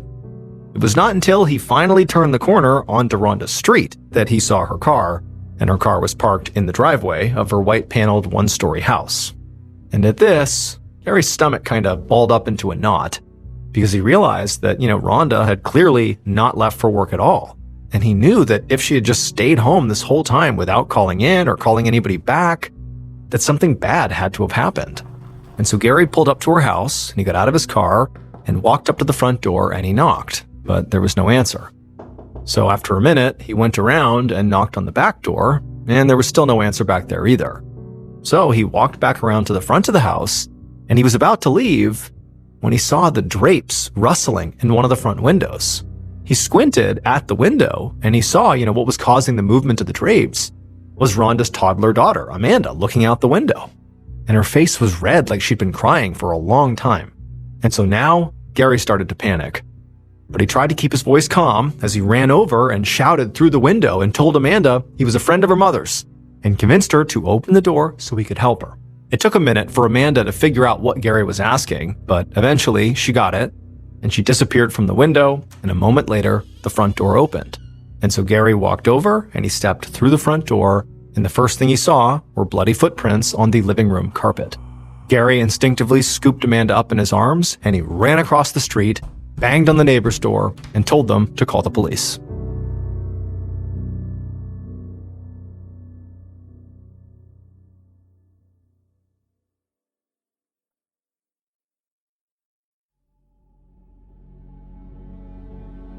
Not long after, Pataskala police would arrive at Rhonda's house, and they would search the inside, and they would find Rhonda, and she was found stabbed to death in her own kitchen. This was the first homicide in Pataskala in 6 years, and there were only 17 officers in the whole police department, and the crime scene unit was run out of a refurbished ambulance. So, Police Chief Chris Forshee didn't have a ton of resources to throw at this case, but he called in all available officers and sent them to the crime scene. And then he headed out there himself to make sure they did the job right. By the time Forshee pulled up to the house, his officers had already sealed off the perimeter. He ducked under the crime scene tape, walked inside the house, and followed the sound of footsteps and clicking cameras into the kitchen, where a woman was lying in a pool of blood on the tile floor. An officer told Forshee that the victim had been identified as Rhonda Boggs, and it was her coworker who had come to check on her when she hadn't shown up for work that morning that ultimately prompted a 911 call that led to the discovery of the body. The officer also told Forshee that Rhonda's toddler daughter had been found, uninjured, in the house with her body. And so Forshee knelt down to examine the body. And right away, he saw at least, more than a dozen stab wounds on Rhonda's head, her neck, her chest, and her shoulders. The sheer number of wounds and the blood all over the kitchen suggested there had to have been a struggle, and that from the looks of it, Rhonda had fought very hard with her attacker. The remnants of what appeared to be a casserole were sitting on the stove, and Rhonda was fully dressed. So Forshee figured the crime must have happened sometime before she went to bed, so between dinner and bedtime. And then Forshee wondered if, her poor daughter had been awake, or maybe even in the room, when this happened. After the scene had been photographed, Forshee gave the green light for the coroner to actually physically lift Rhonda's body up off the ground onto a stretcher. And when the coroner's staff hoisted her up, Forshee noticed something lying underneath her body. It was a steak knife with blood all over the blade. Forshee looked around the kitchen and realized the black handle on that knife matched the set of knives on the countertop. It appeared that Rhonda had been killed with a knife from her own kitchen, which meant her killer did not show up to the house with their murder weapon. This suggested that this murder was likely a heat-of-the-moment crime, rather than something that had been planned out. While Forshe's officers finished collecting forensic evidence in the kitchen, Forshe himself walked through the rest of the house. It looked like it had been completely ransacked. The jewelry box in the bedroom was empty, and the dresser drawers were open, and piles of Rhonda's clothes were strewn all over the floor. And then in the dining room, they found a purse that had been overturned with all of its contents spilled out, and clearly it looked like somebody had been sifting through it. And so Forshe thought that, between the sort of ransacked appearance of the house and also the weapon of opportunity, that it seemed like this could have been a robbery gone wrong. However, there was one factor that did seem to complicate things, or at least make it seem like this could have been something else, and that was that there was no sign of forced entry. Just then, Forshe heard a commotion near the front door, and so he walked over, and he saw there was a woman trying to push her way into the house, and her face was all red, and she was crying, and she was shouting at the officers, demanding to know what happened. Forshe took this woman outside and tried to calm her down, and she would eventually tell him that her name was Kim Davis, and she was Rhonda's sister. Once she'd caught her breath, Forshe explained to her what he already knew, which was that unfortunately her sister Rhonda had been found stabbed to death inside of her home, and the running theory at this point, at least his theory, was this was a robbery gone wrong. And potentially, because there was no sign of forced entry, it could indicate that it was somebody that, Rhonda potentially knew and who she would have, let into the house if she saw them. Now, Kim was obviously extremely upset by this, and so for a minute, Forshe just consoled her, but he really needed to kind of press this investigation, and so once she had kind of calmed down a little bit, he asked her if she knew of anybody who might have wanted to hurt Rhonda. And Kim immediately said no. She couldn't imagine her sister having any enemies. But after sitting with that question for a moment, Kim said that actually there was one person who might have had a problem with Rhonda, and that was her husband, Dave. Kim said that Rhonda and Dave's marriage had been on the rocks for a while, and in fact, Rhonda had told her recently that she was thinking about getting a divorce. But Kim said, Dave actually is currently in jail, so I don't see how he could have done this. He was literally in jail at the time this happened. Still though, she thought it was possible that, Dave could have been involved one way or another. He might have paid somebody to come here and do this, or maybe put one of his friends up to it. Forshe promised Kim he would look into this, but he was already feeling pretty skeptical. I mean, if Dave couldn't even pay child support, what was the likelihood that he was able to afford a hitman? And also, the murder weapon appeared to come from Rhonda's kitchen, and so that didn't really suggest that the suspect had been planning to kill her when they got there. So again, sort of takes away from the idea that a hitman was used in this murder. But at this point, Forshe thought their best chance to figure out what actually happened here was actually to speak to the only other person who was at the scene of the crime that they knew about, and that was Rhonda's own 2-year-old daughter, Amanda.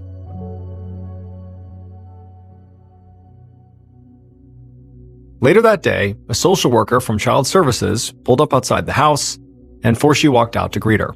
And he said to her that before she took custody of Amanda, he was hoping that, she could help him talk to this girl and see what she knew about the murder, because she was here, when it happened, and there was nobody else who witnessed it but her. The social worker nodded, and so Forshe took her across the street to the neighbor's house, where Amanda had been staying all morning. Now, Forshe didn't know if this little girl would be able to tell them anything at all.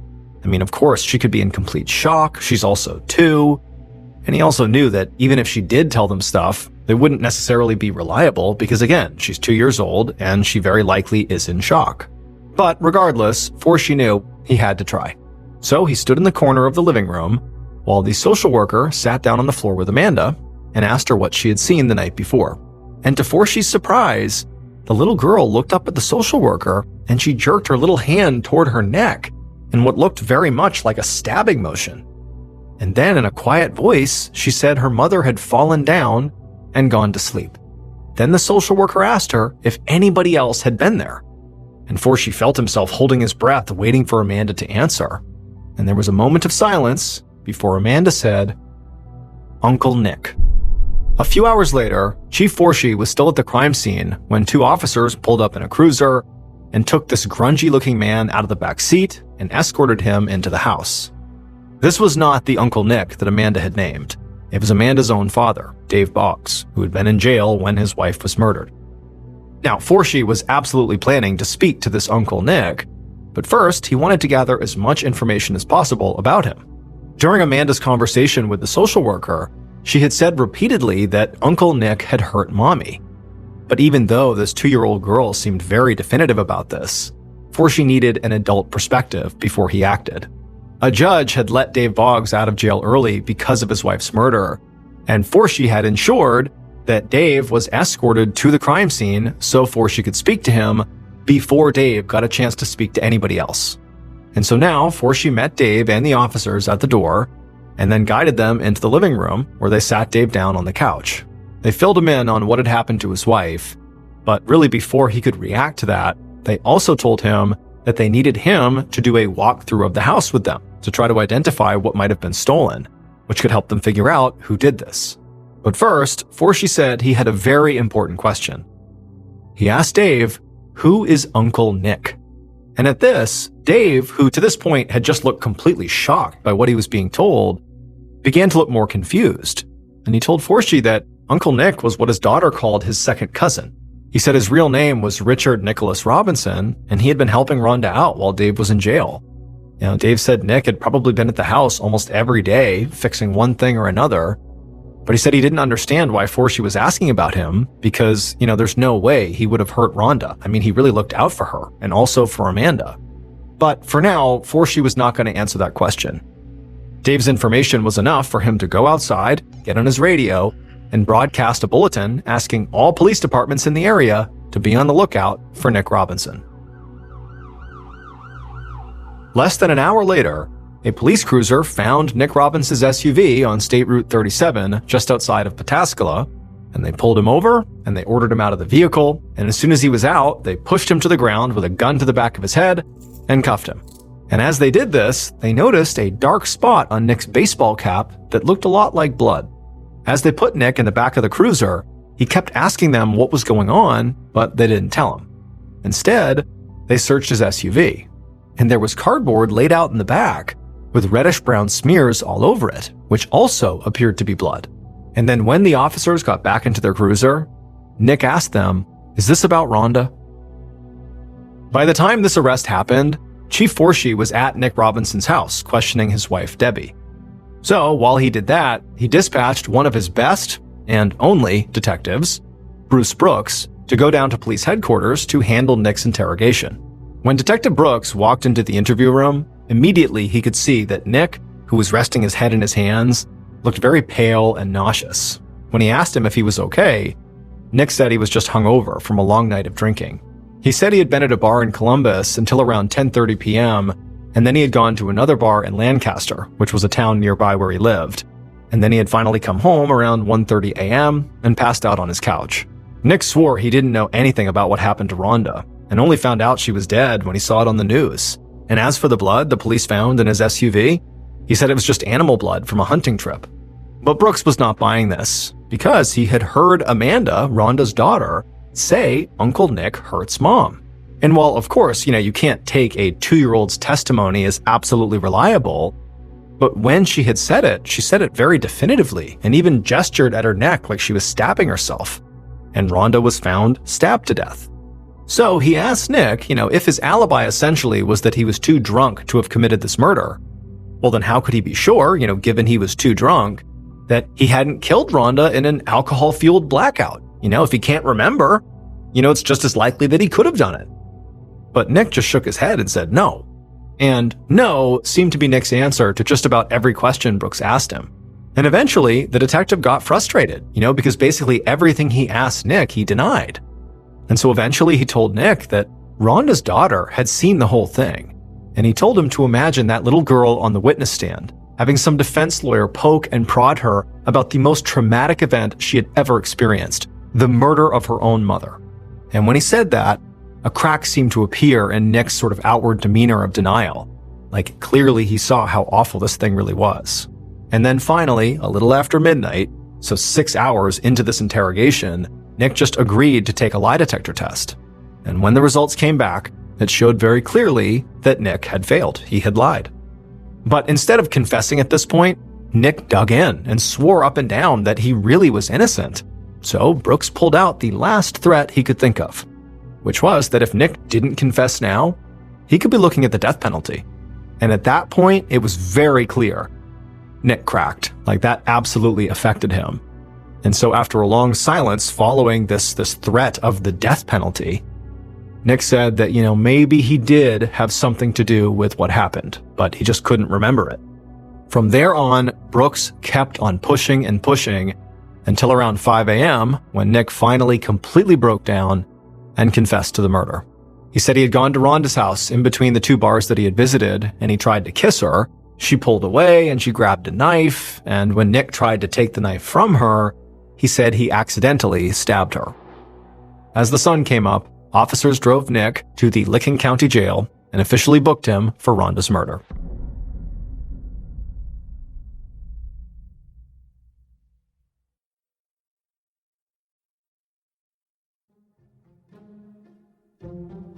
Later that morning, Chief Forshee stood in front of a group of reporters outside the police station and praised his officers for catching Rhonda Boggs' killer and getting a confession in less than 24 hours.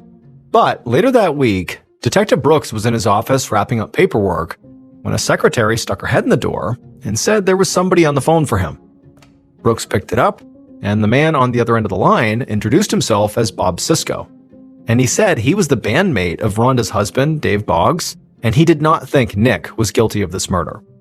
Bob said on the evening that Rhonda was killed, another one of their former bandmates, a guy named Chris Williams, had stopped by his house. And Chris had seemed very nervous and sort of keyed up. He was pacing around and smoking cigarette after cigarette, and it just seemed like he was very mentally preoccupied with something. Now, Bob said Chris had actually in the past already robbed Rhonda and Dave's house. He had stolen a bunch of band equipment and sold it for drug money. And so when Bob Sisko saw on the news that, Rhonda was dead and her house appeared to have been robbed, he couldn't shake this feeling that Chris might have been involved. It just seemed too similar to be a coincidence. Brooks wrote all this down and thanked Bob for the information, but he wasn't sure how seriously to take this tip, since they already had a confession from their primary suspect. But he spoke to Forshee, and the chief decided to go ahead and re-interview Rhonda's 2-year-old daughter, just to cover their bases. A few days later, so about 2 weeks after Rhonda's murder, Chief Forshee waited by the phone in his office, anxiously watching the clock. He knew that the social worker who had spoken to Amanda the first time was in the process of interviewing her a second time, and any minute now, this social worker should be calling him with an update. Now, Forshee was hopeful that the little girl would just repeat the same story that she had told on the day of her mother's murder. But when his phone finally rang and Forshee picked it up, he learned that that is not what happened. The social worker said that this time, when she asked Amanda who she saw on the night of the murder, she did not say anything about Uncle Nick. Instead, she said, Bob did it. When Forshee heard this, he immediately got a pretty anxious feeling. He'd been afraid from the beginning that, a toddler was not a reliable eyewitness, and she could just be throwing out whatever names popped into her head. But he also thought it was a very strange coincidence that of all the people she could have named other than Uncle Nick, she said Bob. The same guy who had just called the station trying to, cast blame onto some other guy the police had never even heard of. Something just felt off. But as Forshee thought about it, he decided, it didn't really change anything. Nick had already confessed, like he said he did this. So they didn't really need Amanda as a witness to make the charges against Nick stick. 5 days later, a grand jury officially indicted Nick on murder charges. And to the huge surprise of investigators, Nick pled not guilty. So he was now claiming he had given a false confession and that he was not Rhonda Boggs' killer. About 7 months later, in December of 2002, a man named Matt Sauer stepped into a bar called Merry Melodies in Columbus, Ohio. He went up to the counter and pulled a manila folder out of his messenger bag, and he asked the bartender if he recognized the man in the photograph inside.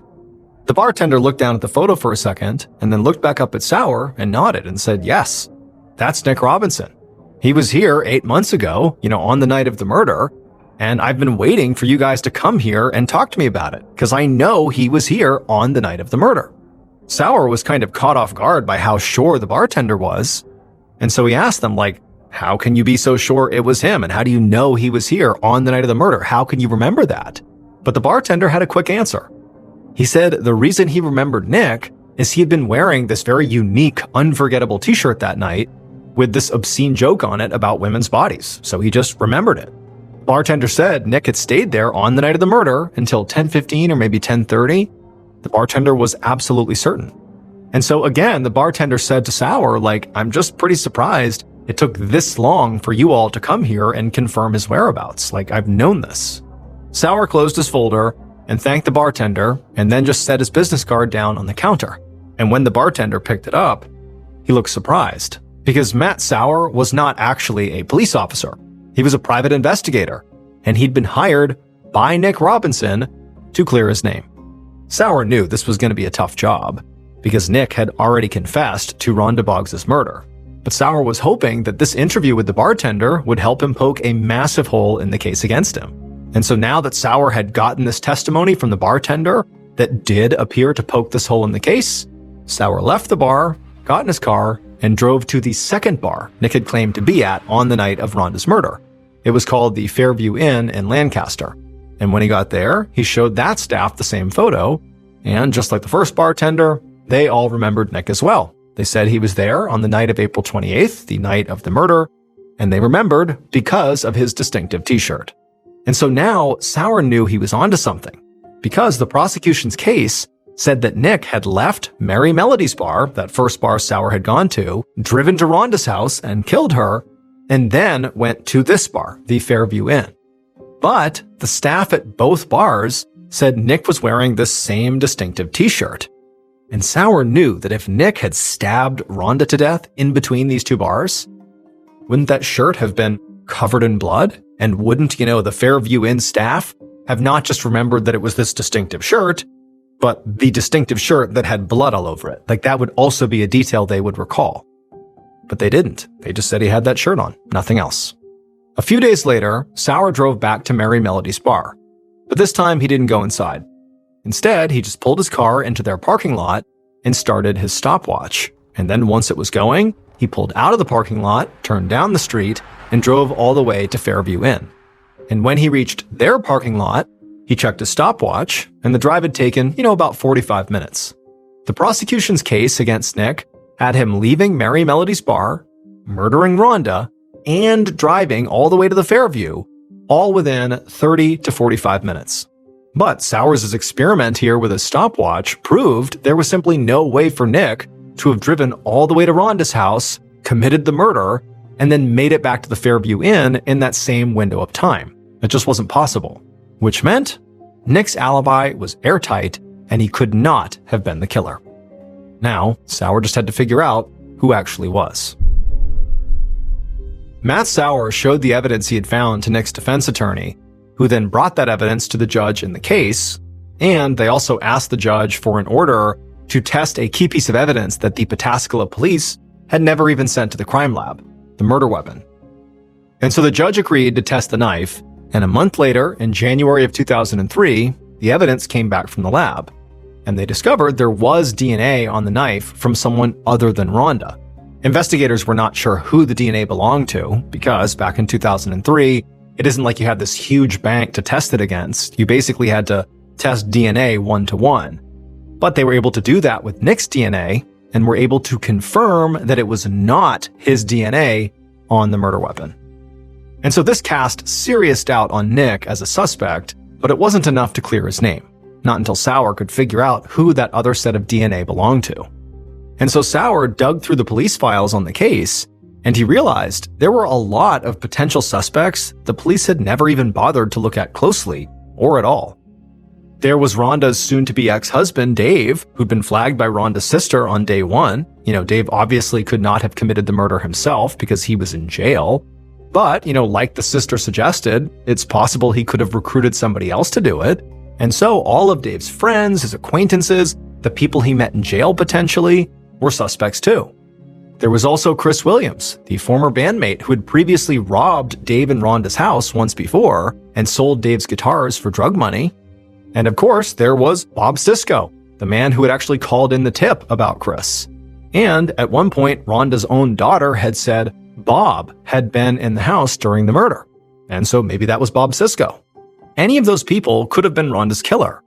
But since there was so little investigation done, Sauer was essentially starting over from square one, almost 9 months after the crime. The killer could even be somebody who the police never even knew about, because they had never really even bothered to focus on anybody but Nick. And so with little concrete to go off of, Sauer decided that, before he began investigating 87 different people, he would start with the sort of one concrete thing he had, which is they knew what items had been taken from Rhonda's house during the murder. And so what he decided he would do is try to track down those items, and hopefully they would lead him to the actual killer.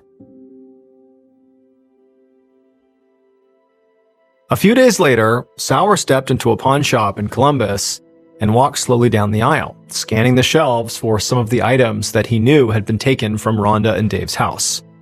But like all the other pawn shops he'd been to that day, he hadn't found anything, and when he got to the end of this aisle, he knew this pawn shop as well did not have any of these missing items. Now, it was entirely possible that the items that had been stolen had not been pawned off yet, or maybe they had been pawned off in some other part of the country or something, but it just seemed kind of likely that if they had been pawned, they might be sort of roughly in the area. But so far, he had not found anything promising. And so after leaving this pawn shop and going to another and then another and still not finding any of the stolen items, Sauer finally decided to call it a day and head back home.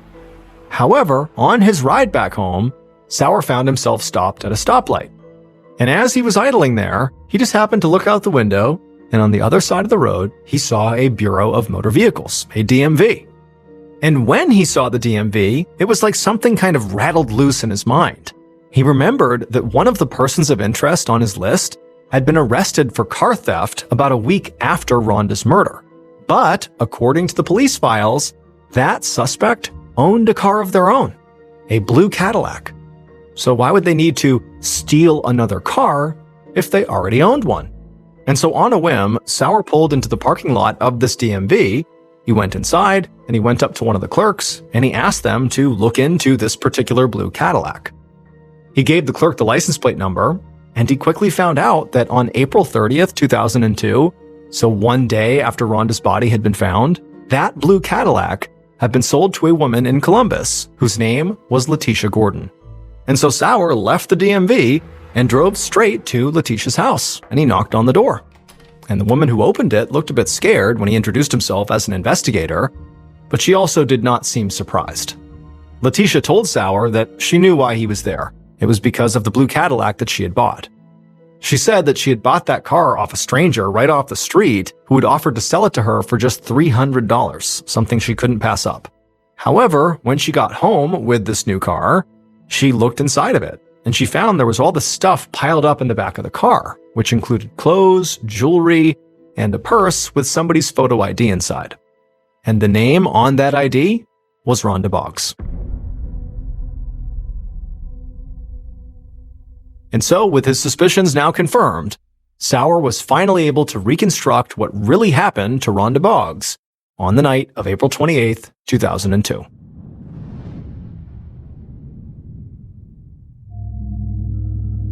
On that night, while Rhonda Boggs was finishing up dinner with her 2-year-old daughter, her killer was parking their blue Cadillac just down the block.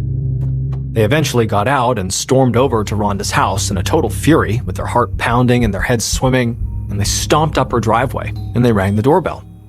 And when Rhonda opened up the door, she looked confused and a bit scared to see this person. She asked them what they were doing there, but the killer just brushed past her and stormed into her house, into the kitchen, and began digging through her purse right on the counter. Rhonda tried to stop them, but when she put her hands on them, the killer, without any hesitation, grabbed a nearby steak knife and stabbed Rhonda in the chest. Rhonda, she fell to the ground and tried to stand back up and tried to defend herself, but the killer was on top of her, stabbing her over and over and over again until Rhonda was no longer moving. The killer at that point stood up and backed away from Rhonda's body, which was now lying there in a pool of blood on the kitchen tile, and then they just proceeded to ransack the house and stole whatever money and valuables they could find, and then as they were about to leave, they saw a toddler just standing in the hallway, watching them. The killer paid the child no mind and just hurried right past them out of the house, got back into their blue Cadillac, and spent the rest of the night on a massive drug binge. And then the next morning, they sold that blue Cadillac to a woman in Columbus on the street, accidentally leaving Rhonda's stolen purse, her ID, and jewelry in the back of that car. And nearly a year later, those items would lead investigators to the killer. The killer was Chris Williams, Dave Boggs' former bandmate who had robbed him and Rhonda once before. On the night of the murder, he was high on crack and needed money for his next hit, and Rhonda unfortunately got in the way. Chris was charged with Rhonda's murder, and on March 28, 2005, he was found guilty on all counts. He was sentenced to 20 years to life for Rhonda's murder and a total of 28 years for aggravated robbery, burglary, and escaping from a halfway house. After Chris Williams was charged, all the charges against Nick Robinson were dropped. And for Nick Robinson, this completely changed his life, not just because now he was free, but once he came back home, he stopped drinking and he returned to work, and he sued the city of Pataskala for $3 million in damages.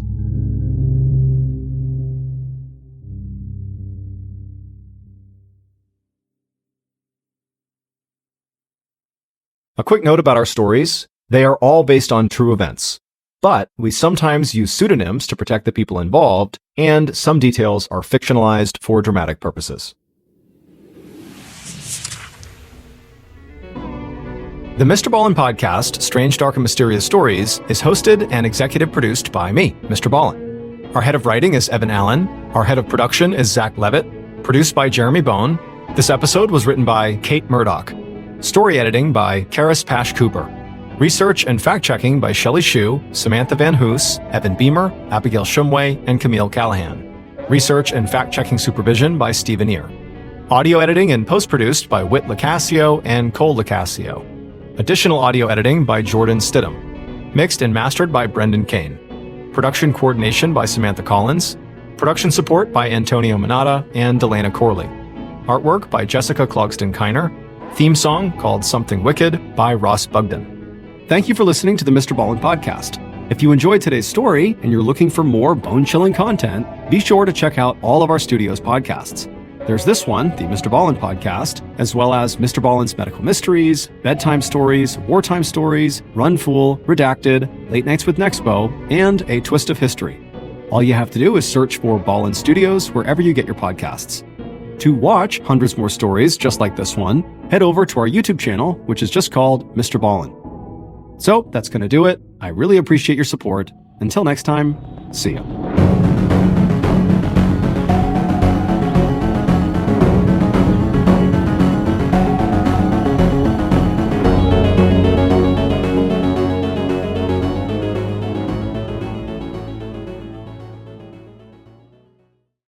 Today's story is about a fiction writer who used her own life as inspiration for her books.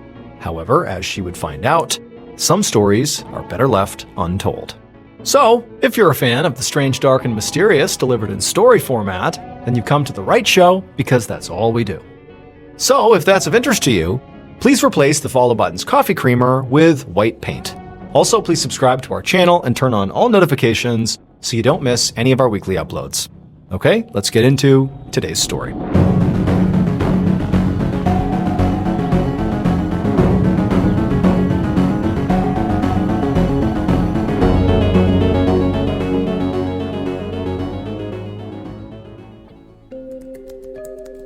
On the night of June 1st, 2018, 68-year-old Nancy Crampton Brophy sat in bed with her computer on her lap in the home she shared with her husband in the suburb of Beaverton, Oregon. Nancy was trying to work on her newest book, but for some reason, she just couldn't focus on the chapters she was writing. So Nancy was a romance writer who had actually finished 11 novels, and she also ran a blog with some other romance writers who lived in the area. Now, writing really was Nancy's passion, and she'd been doing it her whole life. But despite that, she really had not made any real money from writing. She'd never gotten a legitimate publisher to buy one of her books, so those 11 novels she did, well, they had to be self-published, and basically had to be free online for anybody to read them. And so, in order to keep on writing, she had to have a day job to pay the bills. In the past, she'd run a catering company, but now she worked for Medicare. However, despite not having made it big, at least not financially as a writer yet, it didn't deter Nancy. I mean, she was totally motivated to keep on writing because she believed that, the next thing she wrote was going to be the thing that finally made her a bestseller and made her famous and financially stable on her writing. However, Tonight, Nancy just felt completely stuck. She could not think of what to write next. So she leaned back into her pillow and just thought about what her character was going through and tried to think if she'd ever gone through anything similar that might inspire, what would need to happen next in the story. So these romance epics that Nancy wrote were very over the top, but she did draw a lot of inspiration from her actual personal life. Most of her work featured very powerful women and had similar themes like freedom and strength and love, because Nancy really valued all those things in her own life. The other things all her books had in common was they always had happy endings. And Nancy knew all about happy endings because in some ways, she was living one. Nancy and her husband, Dan Brophy, had been married for almost 25 years. They had both been married before, and Dan actually had a son and granddaughter from his first marriage. And so the fact that Nancy and Dan had found each other after essentially both of them had been living what, felt like very complete lives to that point, felt like another theme that she wrote about all the time, which was this idea of fate, as if fate is the thing that brought Nancy and Dan together. Dan and Nancy even called themselves soulmates, sort of playing on this idea that really fate had led them together. They had fights and disagreements like any other couple, but they also knew each other so well that sometimes Nancy felt like they could almost read each other's minds, and that sort of got them through any rough patches. And also, another part of the reason that they seemed to work so well together as a couple was because they gave each other plenty of space to pursue their own interests. They were, given freedom, something again that Nancy really valued. And so for Nancy, her sense of freedom, her sense of, being able to pursue what she wanted to, meant shutting herself away every evening in their little attic bedroom for hours and hours to write. And for Dan, his sense of freedom and his ability to pursue his own interests meant working long hours at a career he loved as a chef and a teacher at the Oregon Culinary Institute. Just like Nancy was sort of obsessed with writing, Dan was obsessed with food and cooking. And when he was not in a kitchen, he was often out in the backyard of his and Nancy's house, raising chickens and working in his garden, or maybe on a trip into the Oregon woods to forage for mushrooms. But tonight, despite how happy Nancy's life was and how secure she felt in her own relationship, none of that really mattered relative to what she was trying to do, which was write this book. She just was not able to do it. And as she continued to struggle with writer's block, her mind kind of spiraled off into more sort of pessimistic thinking, and she began thinking about, the money problems that recently had begun to take a toll on both her and Dan.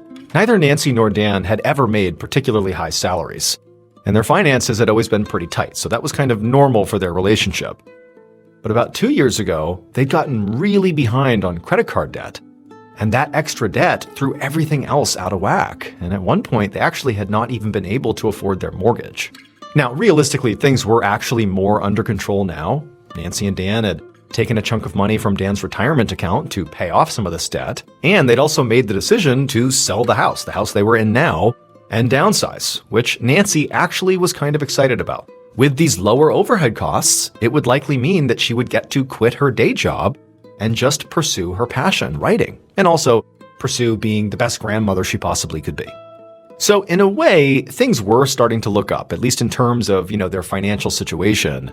But Nancy knew, especially tonight, that she couldn't just forget about the fact that they had these problems. She couldn't just pretend they weren't there. In fact, tonight, the reason Dan was not home when normally he would be is because recently Dan had picked up a second job cooking for an assisted living facility, and he had picked it up to help pay off this debt. So it really was sort of beginning to infect their whole lives, this debt. He was working for a friend of theirs. It was a woman whose name was Tanya Medlin. And the job wasn't bad exactly, but it definitely was not Dan's dream job either. But just then, as Nancy's having all these kind of conflicting and sort of bad thoughts, she heard the front door open and realized that Dan must be home. So she slammed her laptop shut, figured she would attack this later, and she went downstairs to meet him. Nancy got to the front door just as Dan was taking off his boots and coming into the house. And she quickly gave him a kiss and asked how his shift went. But Dan just kind of grunted and said, fine. And then he disappeared into the kitchen to make some food. Dan had always been a pretty gruff person, but to Nancy, it was sort of part of his charm. He was blunt and a little socially awkward, but his love language was food. And so he made her elaborate meals to show her that he cared about her, and she knew that. Nancy did know that other people didn't really understand Dan and often took his mannerisms and gruffness the wrong way. In fact, at the last school where he taught, he'd gotten fired because of his bad attitude. And at the Culinary Institute where he was currently teaching, a group of students had complained that he was way too tough and had impossible standards. Now, Nancy did worry about this. I mean, she understood Dan, she knew what he was like. But, I mean, the reality here is that if he loses his job or multiple jobs here, they're going to be in a bad spot financially. And again, they have these financial problems that they're working through, but that would be really bad. And then also, on top of that, this was sort of buried in the back of Nancy's mind, is she had this fear that, Dan was going to upset the wrong person. It just seemed like he kind of made people mad everywhere he went, and who knows? I mean, a student could snap and try to hurt him. And so maybe it was just the stress kind of coming through as she can't write and they have money problems. But on this night, she just had this feeling of like, I hope he's going to be okay here. I hope he isn't going to make more people mad and jeopardize his own safety. And so Nancy goes to Dan in the kitchen and she kind of tries to lighten the mood and just like ask him how the day went, nothing too crazy. But she noticed that Dan's attitude was really bad. Like even by his standards, he was really being quite rude. And Nancy knew that very likely the reason for this is because he had to work the second job because they were in debt. And so Nancy tried to be understanding, but as Dan got grouchier and grouchier over the course of the next few minutes, Nancy just started to feel like he was being rude to her and it was totally unnecessary. And it's like, she's in this with him. Why are you treating me so badly? Eventually, Dan finished making his snack and it was big enough that he put some on a plate for Nancy as well, and he handed it to her. And this made Nancy smile, even though she was kind of annoyed with Dan. Because it felt like, oh, the old Dan's back. Giving me food is his way of showing me he loves me. And so they ultimately sat down together and they ate and they chatted a little bit before Dan said, I'm tired, I'm going to bed.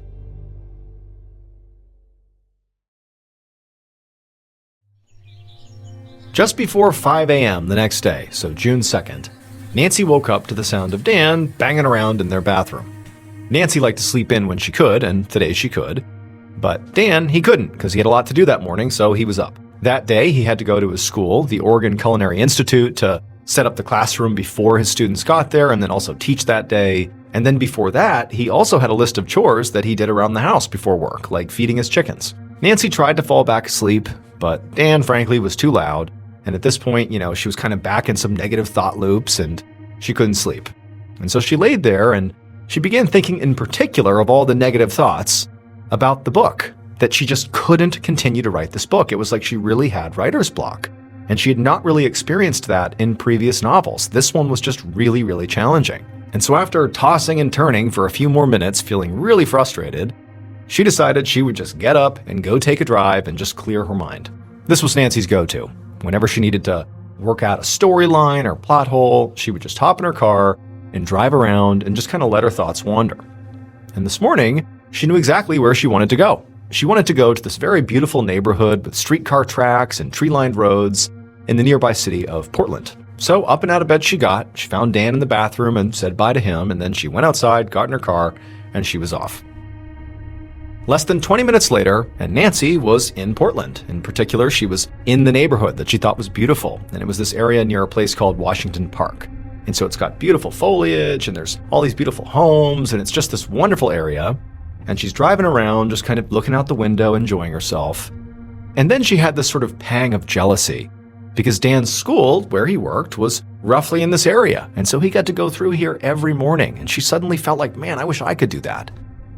However, as she continued to drive around Portland, she began to see other sides of the city that she herself did not necessarily think were so great. In particular, she drove through an area where there were all these tents on the streets, where people who were displaced or potentially homeless, that's where they were living. And, they were making the best of it, but from her perspective, this represented danger. And in fact, there'd been a whole lot more drug and criminal activity in this area lately that sort of coincided with more and more of these tents popping up around town. And this had actually really bothered Dan. He was worried about this. However, the way Dan had responded, ultimately, beyond just telling Nancy about his concerns, is he had recently started this outreach program where he took extra food from his school and he gave it to a local church to help feed the homeless. Now, Nancy and Dan both thought this was a great idea, and it seemed like, giving back in that way was exactly the right way to respond to what really amounted to a homelessness crisis in the city. But for Nancy, who worried about Dan, she couldn't help but feel like, I kind of wish he wasn't really getting involved. Like, I don't really want him in this part of town. I want him home and safe, or just at his school and safe there. And she just had this growing sense of dread that something was going to happen to Dan. But as Nancy is having seemingly like 10 thoughts all at once in all different directions, she suddenly has an epiphany. She has this moment of absolute clarity about how to write her book. It was like all these elements came together and were showing her the way. And so in an instant, she turned back around and she drove back home to get to work. When Nancy got back to her house, she saw that Dan was already gone, which meant he was off to work at the Culinary Institute, which meant Dan was sort of, back into the dangerous part of town, potentially, surrounded by these homeless people that could potentially harm him. At least that's where her head was going. But she told herself she needed to focus. She needed to just do the writing while she had this moment of clarity. And so she rushes up to her bedroom and she spends the next 2+ hours just writing nonstop. But then at around 10 a.m. that morning, her concentration was broken when her cell phone rang.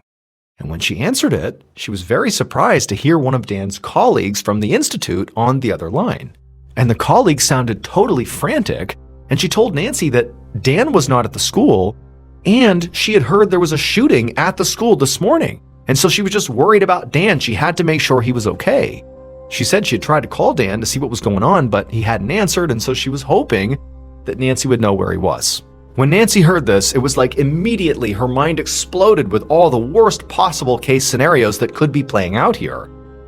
But, she took a deep breath and tried to stay calm, and she told this colleague, although she was not confident this was true, but she told the colleague, likely Dan is just in the middle of a lesson, and that's why he's not picking up his phone. He's probably just fine.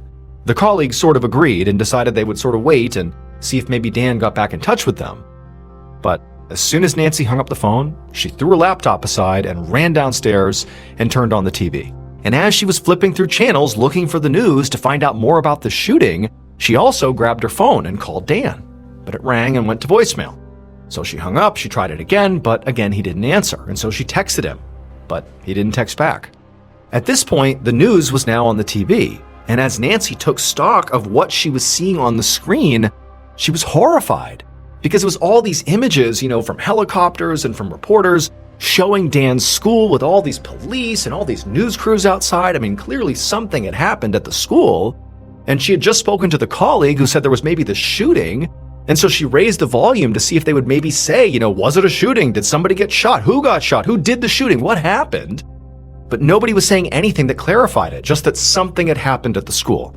And so at this point, Nancy couldn't wait any longer. She grabbed her keys, rushed out to her car, and she sped towards Dan's school. Less than 20 minutes later, Nancy drove through that same beautiful neighborhood that she had been in that morning in Portland. But this time, instead of admiring the scenery, she was laser focused on trying to find out if Dan was okay. She was calling and texting him, and she was cycling through the radio to hear any news broadcast about what had actually happened here, to make sure Dan was not involved in it in any way. But at this point, all she had learned from the news was that there really had been a shooting at the Oregon Culinary Institute. But that was it. There was no other information. And so by the time Nancy actually got to the school, she was such a nervous wreck. She was so anxious. She was nauseous. Her hands ached from having white-knuckled the steering wheel on the drive over. I mean, she was a mess. As Nancy looked around, all she saw was this sea of police officers and other first responders, and all this crime scene tape had been put out, and all these reporters. I mean, it was total madness. But in the chaos, and despite her anxiety, Nancy was able to identify a couple of people in this big crowd that she recognized. They were colleagues of Dan's. And so she rushed over to them to ask them questions about where her husband was, what's going on. But as she ran up some stairs to get over to these other colleagues, they saw her coming, and all of them just kind of looked away, like they couldn't look her in the eye. Nancy didn't know what to do, but clearly picked up on the signal, and so instead of talking to them, she turned course and went to the nearest police officer, and she said, "My name is Nancy Crampton Brophy. Dan Brophy is my husband. He works here. I can't get in touch with him. Is he okay?" And as soon as she said this, the officers told her to just wait right here. They'll be right back. And then Nancy, she's standing there as these officers leave, and they come back with these two other men who are wearing dark suits. And those men walk up to her and they introduce themselves and they say, "Nancy, we're homicide detectives," and that her husband, Dan Brophy, was the man who was shot on campus and that he was dead. The next few days went by in a blur for Nancy. She spent basically half her time crying and grieving, and the other half being the person that was sort of in charge of delivering the bad news to friends and colleagues and family about what had happened to Dan. And the reality was, what happened to Dan was still very much up in the air. I mean, the only thing detectives knew at this point was that Dan had been found dead by his students in the kitchen after being shot twice, and that's what killed him. But the school actually didn't have good security camera footage, and so there was no footage to try to indicate who could have come into the classroom and killed him and then left. It was like they didn't really have any good leads, they didn't have any good evidence, and in many ways, it was just this big mystery that didn't appear like it was going to get solved anytime soon. Now, Nancy certainly had her own theory. I mean, she felt like she knew Dan rubbed people the wrong way, and she always had this kind of, basic concern that he was going to make the wrong person mad and they were going to just snap and hurt him someday. And that was definitely a worst case scenario, but here she is, her husband's been killed, he's been shot to death.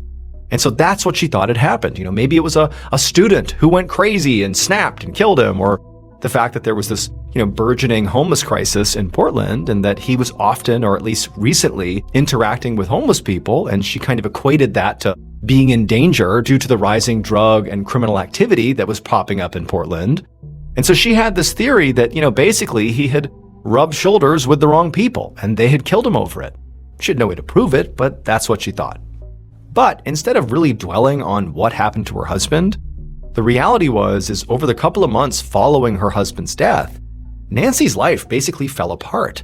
She wasn't able to focus on anything. It was like her mind had gone blank. It was so traumatic what had happened to her. And so as a result, she couldn't write, so she didn't do any writing. And she also couldn't work. She had to quit her day job because she just could not concentrate on anything. Eventually, Nancy did decide that she would go through and try to sell the house, basically do the plan that she and Dan had thought of to sell it and downsize to get rid of some of this debt. But then she discovered her name was not actually on the deed to the house, and so she couldn't sell it because it technically really wasn't hers. And so now the bank was likely going to foreclose on it because she couldn't afford it. And so again, Nancy's life is just completely upside down. She's totally in debt. She's facing financial ruin. Her husband's been killed. The police have no suspects, no leads. It seems like the case is just going to go cold. And so Nancy just didn't even know what to do. I mean, she was surrounded by friends and family that were there to support her, but there was nothing that anybody could reasonably do to lift her out of this horrible situation she was in. Fast forward to September 5th, so 2 months after Dan had been killed. And Nancy was on her way back to her house, the house that she still couldn't sell, and she had by this point sold a lot of stuff inside of the house just to pay the bills. And she still wasn't working, and she had tried writing a little bit, but still it was like her mind was just blank at this point from all the trauma. And she's on her way home from some errands, and she pulls into the driveway, and as she gets out of her car, she hears another car pull in behind her, and she turns and she sees it's a police cruiser. Now, she had had several interactions with police pretty much immediately following the death of her husband, but for the most part, she didn't really see police officers all that often. And so these two detectives get out of the vehicle and they walk up to Nancy. And so Nancy, she's looking at them expectantly, like clearly this has to do with Dan. Why else would you be here? But she's wondering, maybe there was a break in the case. Maybe there's a promising new lead, or they just want to talk to her. She didn't know, but she just stood there and they walked up to her and they told her that there has been a huge break in the case. They found something on the internet that points to exactly who Dan's killer is. It would turn out Dan's killer had actually confessed to their crime on the internet more than a decade before it happened. The killer literally wrote about how all they think about is murder, and that you have to be organized and ruthless and very clever to commit murder, and that, the thing they know about murder is that everybody has it in them if they're pushed far enough. But the most damning thing about the confession was that the killer posted it on a romance blog under the title, How to Murder Your Husband. Dan's killer was his own wife, Nancy. After she wrote that blog post, Nancy would spend the next 10 plus years writing romantic thrillers about powerful women who fell in love and then murdered their enemies. Now, to be clear, Nancy really did love Dan, and she did think they had this beautiful life together. But Nancy ultimately loved writing more than she loved Dan. And so ultimately, Nancy killed Dan basically to, one, live out the sort of fantasy that she played out in all of her novels about these powerful women killing their enemies. And, Dan was not her enemy, but he sort of represented a hurdle between her and the life she wanted, which was to be a writer full-time, which meant she needed more money. And if she killed Dan and got rid of him, she could collect on his life insurance policies and fund the lifestyle that she wanted. And so in a way, there was a parallel there. And so she was able to literally live out a fantasy and also finance this lifestyle that she dreamed of, to be a writer. And so on that day that Nancy was driving around Portland, clearing her mind to think about what she was going to write, she really was doing that. But then she realized her big solve was just go shoot Dan to death in his school, and all your problems are solved. But because Nancy had done all this writing in the years leading up to the crime about how to kill your husband, that was a central theme in a lot of her writing, it made her look really suspicious, and they brought that to Nancy, and quickly, her story fell apart, and she was found guilty. Nancy was ultimately sentenced to life in prison for the murder. A quick note about our stories: they are all based on true events, but we sometimes use pseudonyms to protect the people involved, and some details are fictionalized for dramatic purposes. The MrBallen podcast, Strange, Dark, and Mysterious Stories, is hosted and executive produced by me, MrBallen. Our head of writing is Evan Allen. Our head of production is Zach Levitt. Produced by Jeremy Bone. Story editing by Evan Allen. Research and fact-checking by Shelley Shue, Samantha Van Hoos, Evan Beamer, Abigail Shumway, and Camille Callahan. Research and fact-checking supervision by Stephen Ear. Audio editing and post-produced by Whit Lacasio and Cole Lacasio, Perry Kroll, and Jordan Stidham. Mixed and mastered by Brendan Kane. Production coordination by Samantha Collins. Production support by Antonio Manata and Delana Corley. Artwork by Jessica Clogston-Kiner. Theme song called Something Wicked by Ross Bugden. Thank you for listening to the MrBallen podcast.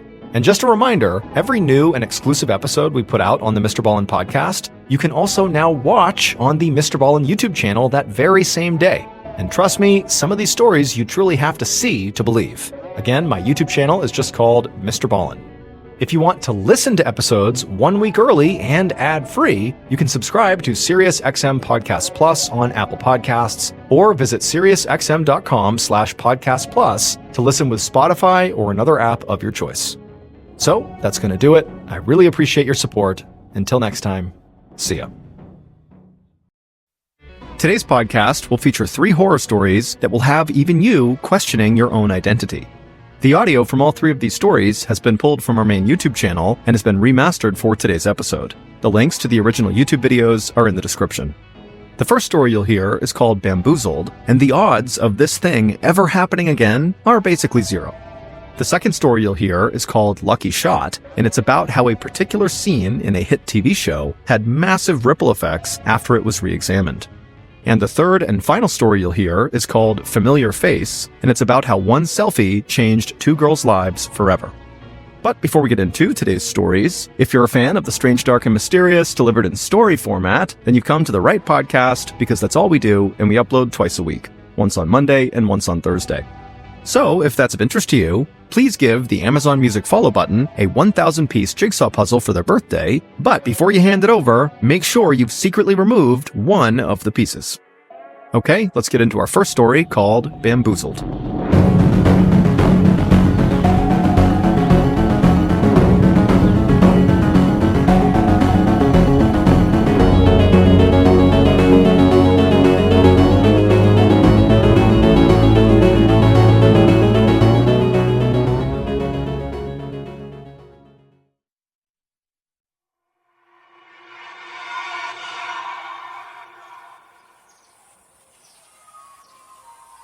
On a sunny afternoon in October of 2015, a 39-year-old man named Richard Jones walked along the perimeter of the yard inside of the state prison in Kansas, where Richard was serving time for a robbery.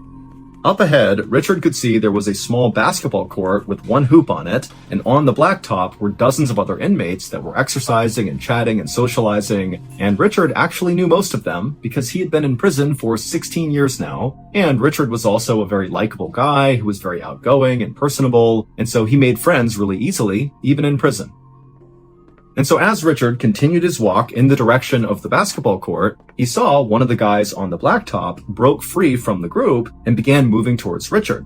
And Richard immediately recognized who it was. It was his good friend, Steve. And Richard was about to give him a friendly wave when he noticed Steve looked really mad.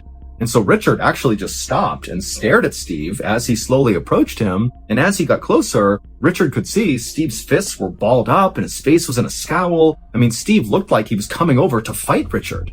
And so when Steve got about 10 feet away from Richard, Richard actually spoke up before Steve could say anything. And he said, "Steve, what's going on? Why are you so upset?"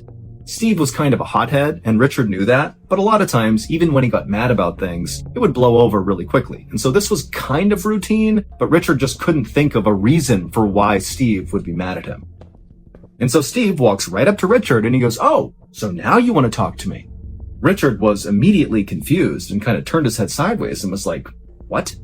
Steve stared at Richard, kind of expecting Richard to eventually apologize or something, but eventually he noticed that Richard really was not sure what he was talking about. And so Steve was like, "This morning, I went up to you at the cafeteria line, I tried to talk to you, and you completely blew me off and walked away in front of a big group of people. That really embarrassed me and made me look bad." And Richard was like, "I have no idea what you're talking about. I didn't even see you this morning. I don't know where this is coming from."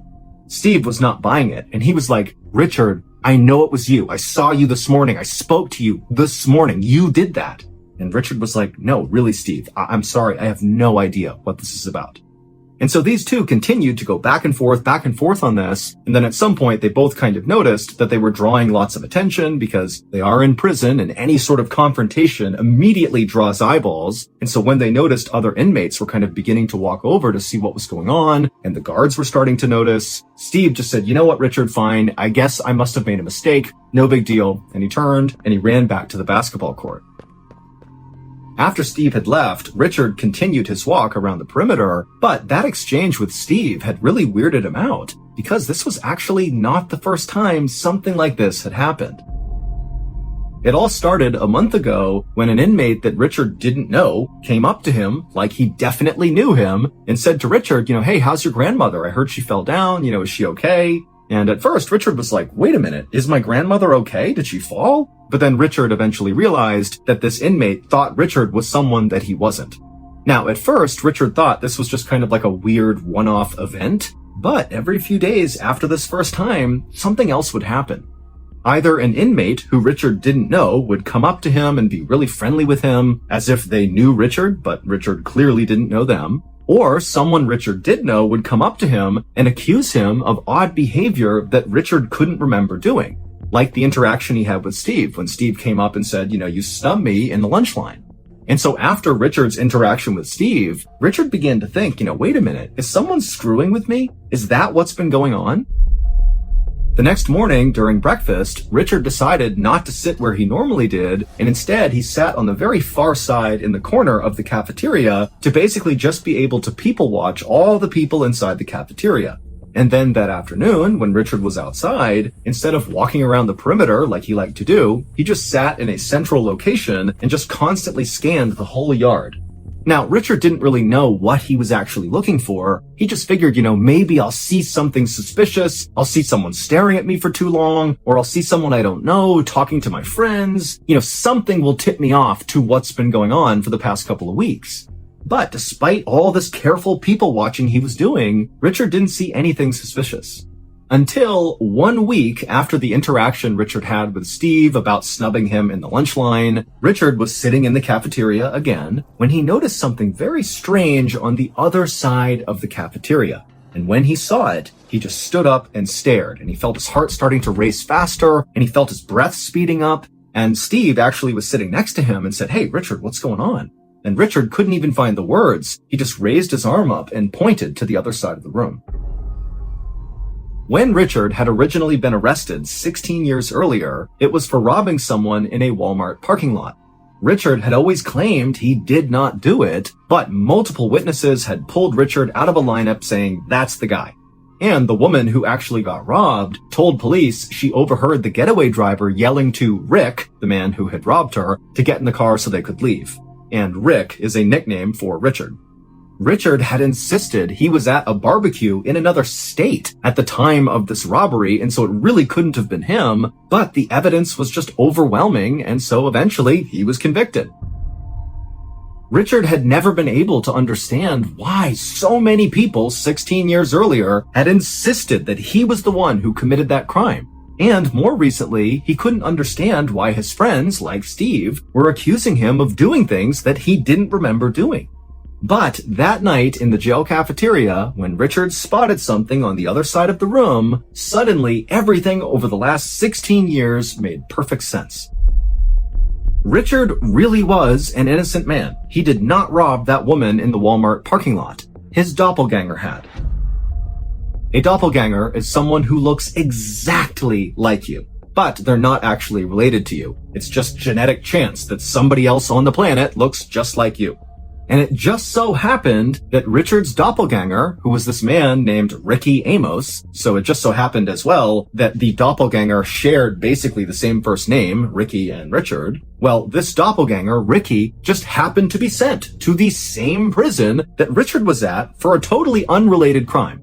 These two men have never met, there's no connection whatsoever, they just look the same.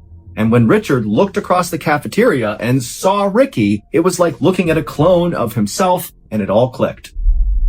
All the people that were coming up to him saying, "You were doing this and acting weird," well, those people, Stephen included, were actually interacting with his doppelganger, Ricky.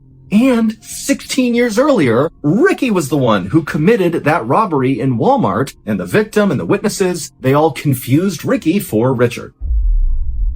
Once a judge was made aware of this situation and saw the two photos side by side, he knew the police had made a mistake. Even the prosecutor who had tried Richard in the robbery case supported his release.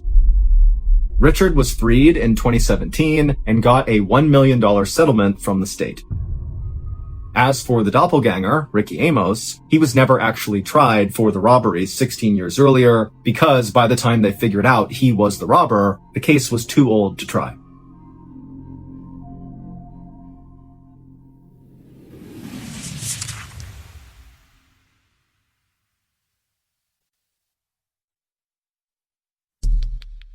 Our next story is called Lucky Shot.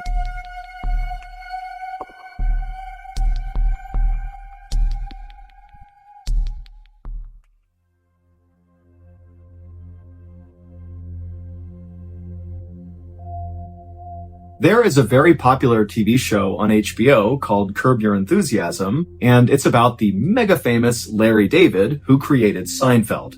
And so Curb Your Enthusiasm is totally a satire. It's a comedy, it's about Larry David. And in fact, Larry David plays himself in the show, but Larry David in the show is a very exaggerated version of himself in real life. But the show is shot to look like it's almost biographical, but it's not. It's totally comedy.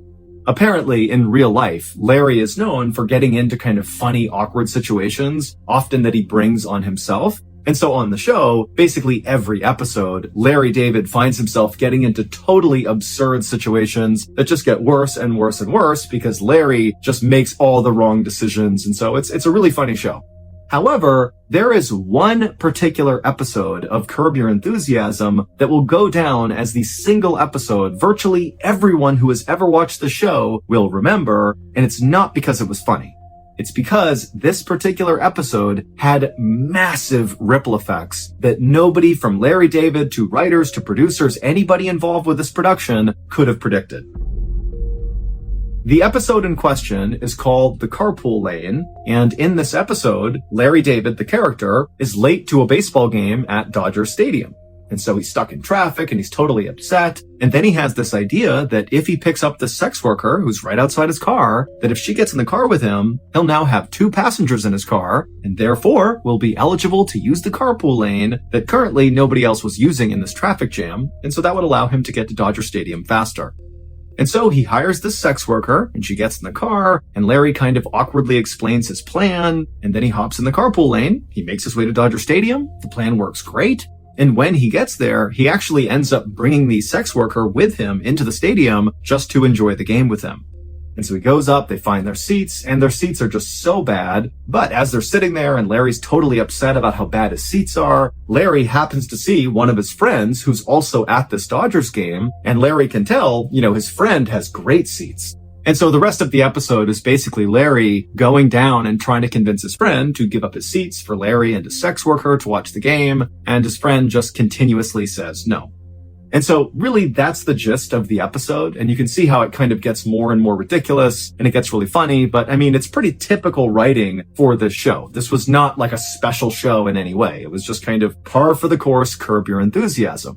That is, until a lawyer named Todd Melnick heard about it. In the fall of 2003, this lawyer, Todd Melnick, called HBO and said he needed to see the raw footage from the episode they shot called A Carpool Lane. A producer at HBO named Tim Gibbons is the one who answered this call, and his first reaction was, we can't let you see this footage because this episode hasn't even aired yet, and so you're going to have to wait the couple of months until this episode comes out if you want to see this footage. But Tim quickly noticed that Todd Melnick, the lawyer, was not about to give up this easily. He was adamant that he had to see this footage right now. And so eventually, Tim Gibbons actually would go and find Larry David, and he would ask Larry, hey, do you mind if this random lawyer comes and watches this footage from this unaired episode? And Larry was like, okay. And so the next day, Todd Melnick showed up at HBO, and he was led into this small room with a TV, and Tim, the producer he spoke to, as well as Larry David and a few other people from the Curb Your Enthusiasm production, they all filed into this room, and all of them just sat down, and then they began playing the footage, the raw footage from the Carpool Lane episode. And as they watched this footage, which was hours and hours and hours long, the lawyer, Todd Melnick, is watching the footage and just kind of slumping into his chair, just seeming like what he was watching was making him more and more unhappy. That clearly, he was looking for something and he was not seeing it in this footage. But finally, when one of the producers put in the fifth and final tape of raw footage from this episode, Todd Melnick, as he's sitting there watching the footage, which looks basically like Larry walking up and down the steps at Dodger Stadium over and over again, and him also walking in and out of his aisle, they reshot the scene of him sitting down inside of his crappy seats. Todd's watching this over and over again, and then suddenly he sits up and he points at the screen and goes, right there. It would turn out Todd Melnick was investigating a murder case. The murder happened on May 12, 2003. A 16-year-old girl named Martha Puebla was standing in front of her house in a neighborhood in Los Angeles when she was shot by gang members because apparently a rumor had gotten out that Martha was snitching on gang members, and so she was killed. And the police actually had already made an arrest in this murder. They had arrested a guy named Juan Catalan. Juan's brother, Mario, was on trial for a different murder, and just 2 weeks before Martha's murder, Martha testified in Mario's case. And who was in the audience listening to Martha's damning testimony about Mario? Well, Mario's brother, Juan. And so prosecutors believed this was the motive for Juan to kill Martha. Also, there was an eyewitness to Martha's murder, and the sketch artist who worked with this eyewitness came up with a composite sketch of Martha's killer that looked exactly like Juan. And so now Juan was potentially facing the death penalty if he was found guilty. But Juan was adamant that he did not kill Martha, and on the night of her murder, he said he was at the Dodgers game where they were filming a Curb Your Enthusiasm episode. But nobody believed him except for his lawyer, Todd Melnick, who called HBO, got access to all that unseen footage from the episode, and after watching for hours and hours and hours, finally that fifth tape goes in, and sure enough, Todd Melnick watched as his client, Juan Catalan, strolled right into frame and sat down with his daughter. It would turn out Juan was telling the truth the whole time, he did not kill Martha, and Curb Your Enthusiasm proved it. Shortly after this discovery, Juan would be released from prison and he would receive a settlement of $320,000 from the city of Los Angeles and the police. As for Martha, the police were able to eventually track down 4 people who were involved in her murder, and all 4 would be convicted and sent to jail for life.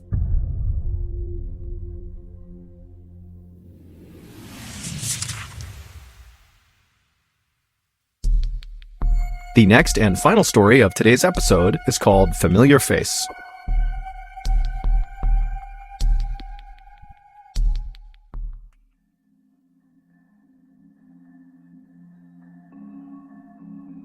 On the morning of February 25th, 2015, in a little house in the city of Cape Town in South Africa, a 17-year-old girl named Mishe Solomon was packing up her homework in between bites of her breakfast. And as she did this, her mother, Lavana, walked into the kitchen with a big smile on her face, and she was holding up this beautiful red flowing dress. And immediately Misha knew what it was. Her mom had been making this dress by hand over the past couple of days. It was for a big school dance that was coming up, and she saw that it was now done. And so Misha, she put down her breakfast and her homework, and she rushed over to her mom, and she admired this gorgeous dress and thanked her mom for all the hard work and said it's absolutely perfect. And then from somewhere behind Misha, her father, who was still sitting at the table, kind of grunted out, "Hey, isn't that dress a little bit revealing?" And Misha and her mom kind of just rolled their eyes because they knew Misha's dad just loved his daughter and was very, very protective of her. And so basically anything she wore that wasn't full coverage was too revealing. And so Misha, after rolling her eyes, walked over to her dad. She gave him a big hug and a kiss, and she said, "Dad, don't worry about it. It's just fine." And so after that, Misha went back to her breakfast, she finished eating, she packed up her stuff, and then she gave her mom and her dad another hug and a kiss and said goodbye, and then she headed out the front door out to the road where her aunt was waiting in her car. As Misha's aunt drove her to school, like she did almost every single morning, Misha began to notice her aunt was acting kind of strange and constantly looking behind her and looking in her rearview mirror. And finally, Misha said to her aunt, "What's going on? What are you looking at back there?" And Misha's aunt would say, "I know this sounds crazy, but I'm pretty sure there's a white car that's following me. And in fact, over the past couple of days, I've seen what I think is this same white car following us anytime I'm driving you to school." And so Misha just turned around in her seat and looked out the back window, and she saw there were dozens of white cars on the road, so it was pretty difficult to tell which one her aunt was talking about. But as she's looking, none of the cars seemed suspicious, and so Misha turned back around and told her aunt, "I think you're just being paranoid. Nobody's following us. There's no reason to follow us." A few minutes later, Misha's aunt pulled up alongside the front of the school, and Misha said goodbye to her aunt, she thanked her, she hopped outside, and she rushed into the school. And then Misha made her way up to the hallway where her first class was, and as she was walking down the hallway, her best friend, Cassidy Nurse, was walking up the hallway in her direction. And so right away, Misha sees Cassidy and she waves and smiles and begins walking towards her. But Cassidy gave Misha this kind of weird, lukewarm smile and then quickly looked away from Misha. And then Cassidy turned and bolted into the nearest classroom. And so Misha just came to a stop and just looked at the doorway where her best friend has disappeared. And she starts thinking to herself, what's going on? Why did she do that? That was so cold. And then Misha began to think about the fact that actually, over the past couple of days, Cassidy had been acting really strange. It was like she was trying to avoid Misha, but Misha had no idea why. It wasn't like they were fighting. Normally, Misha and Cassidy were totally inseparable. They had met earlier that school year, and even though they were actually kind of far apart in age, Cassidy was in 8th grade and Misha was in 12th grade, it was like it didn't matter. It was like right away when they met each other, they had this special bond where they just had to be around each other all the time, they shared everything with each other, and certainly anytime they saw each other in the hallway, they would stop to chat or even go into a nearby bathroom and do each other's hair and makeup and share any gossip they had recently heard. So for Cassidy to act like this was just totally uncharacteristic, and it really upset Misha. But just then, the bell rang in the school, so Misha knew at this point she was now late for her class, and so she had to forget about whatever was going on with Cassidy, and Misha just hustled down the hallway and went into her classroom. And so Misha, she takes her seat at her desk, she puts her stuff down, and she's getting ready to listen to the teacher, when suddenly the principal comes in without even knocking, and without even saying anything to Misha's teacher, the principal walks right up to Misha and says, "I need you to come with me." And right away, Misha's classmates, all who saw this, they begin oohing and awing as if Misha is in huge trouble, but Misha's thinking to herself, I didn't do anything, I have no idea what this is about. And so she kind of smiled like it was no big deal. She picked up her stuff and she followed the principal out into the hallway. But as Misha followed the principal down the hallway towards the principal's office, Misha's smile faded and she began to wonder, what is this about? What's going on? And then finally they got to the principal's office. The principal opened up the door. Misha went in first and the principal trailed behind her and shut the door behind them. When Misha looked into the principal's office, she saw there were already 2 people inside who she didn't recognize. It was 2 women who were very serious looking, who were sitting on the side of the room. And as soon as Misha walked in, the 2 women, without introducing themselves, just told Misha to come over and take a seat next to them. And Misha, instead of doing that, just paused and looked at the women and said, "What's going on?" And at this, the two women kind of looked at each other, and then one of the women piped up and said, "Misha, we're here because the police sent us. And they sent us because of a photo that you and your very close friend Cassidy took." But before Misha could ask any questions like, "What photo are you talking about? And really what's going on here?" these two women would explain the whole situation to Misha. And basically what they did is they told her this long, very convoluted story that involved Misha, it involved Cassidy, it involved this photo. And by the end of this story, this explainer story, Misha had taken a seat and put her hand over her mouth in utter disbelief. And then when the women were done explaining everything, Misha had a million questions, but it was like she was so overwhelmed with what she was just told that she just continued to sit there with her hand over her mouth, totally silent. And then finally, Misha did break the silence by saying, "Can I please just call my parents?" And at this, the social workers said, "No, you can't. And in fact, the police are already at your parents' house. They're talking to your parents right now. And so you can't talk to them. You can't even go home. In fact, you have to come with us for tonight." And then the two women got up and they made their way out of the principal's office. And they said, "Come on, Misha, you have to come with us." And so Misha stood up and she's totally flabbergasted. She really is like, how is this real life? And the principal at this point walked over and gave Misha a hug. And it was like suddenly the floodgates opened and Misha just began sobbing hysterically. And as she did, the social workers just stood there waiting patiently. And then as soon as it seemed like Misha was done crying, they said, "Come on, you really need to come with us." And so Misha, she let go of the principal and she followed the two women out of the school out to one of their cars.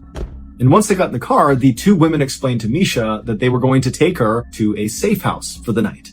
But before they went to the safe house, they would need to make a quick pit stop at a local medical clinic. And so Misha, who at this point is not even asking questions, just said, okay. And so the women, they drove to the medical clinic. They were inside for just a matter of minutes. When they came back out again, they drove the rest of the way to the safe house. And when they got to the safe house, it just looked like a normal house on the outside. But on the inside, when the two women were leading Misha through and showing her where everything was, the kitchen, the bathroom, her bedroom, all Misha saw was all these other kids who were staying there who were orphaned and abandoned. And it started to give Misha a panic attack. And she asked the women again, "Can I please call my parents?" And they said, "No, you really can't." But one of the two social workers could tell that Misha, she's having a breakdown. This is the worst day of her life, very likely. And so one of the two women actually offered to Misha to come home with her and stay at her house instead of the safe house, and Misha agreed. And so that social worker and Misha, they would leave together, they would get into that woman's car, and they would drive to her house. And then the social worker told Misha that unfortunately now it was just a waiting game. They needed to wait for the police to get back in touch with them with more information. That night, as Misha lay in this woman's guest bedroom, looking up at the ceiling, wondering how the heck this had become her life, she began to think about the photo that her and Cassidy had took that had kind of started this whole horrible thing. And so Misha began to think about the day they took this picture, and all she remembered was that she and Cassidy were just kind of goofing around and smiling and making funny faces and just taking photos as they went. She certainly didn't think that one of those pictures they took would totally change her life.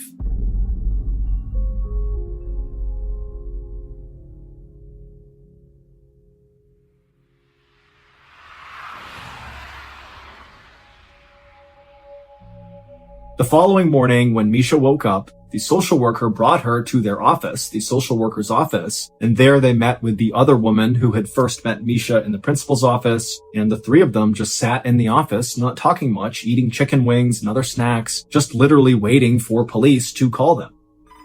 And finally, they would call.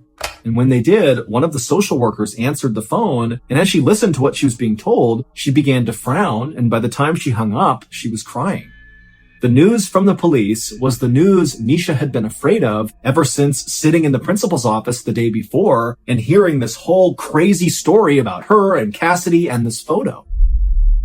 The special pit stop that Misha and the social workers made at the medical clinic the day before on the way to the safe house was so that Misha could get a DNA test. And now the police were calling back with the results of the test. And what the results showed was Misha Solomon was not actually Misha Solomon. Her real name was Zephany Nurse. 17 years earlier, Zephany Nurse had been stolen out of her crib at the hospital in Cape Town, and despite a massive manhunt for her, she was never found. And so this was a huge, famous case in Cape Town, and most people assumed it would never be solved. But Misha's DNA had done just that. It proved that Misha's parents, who had loved her and raised her since she was a baby, were not actually her parents. Her mother, Levana, was actually her kidnapper, and now she was under arrest.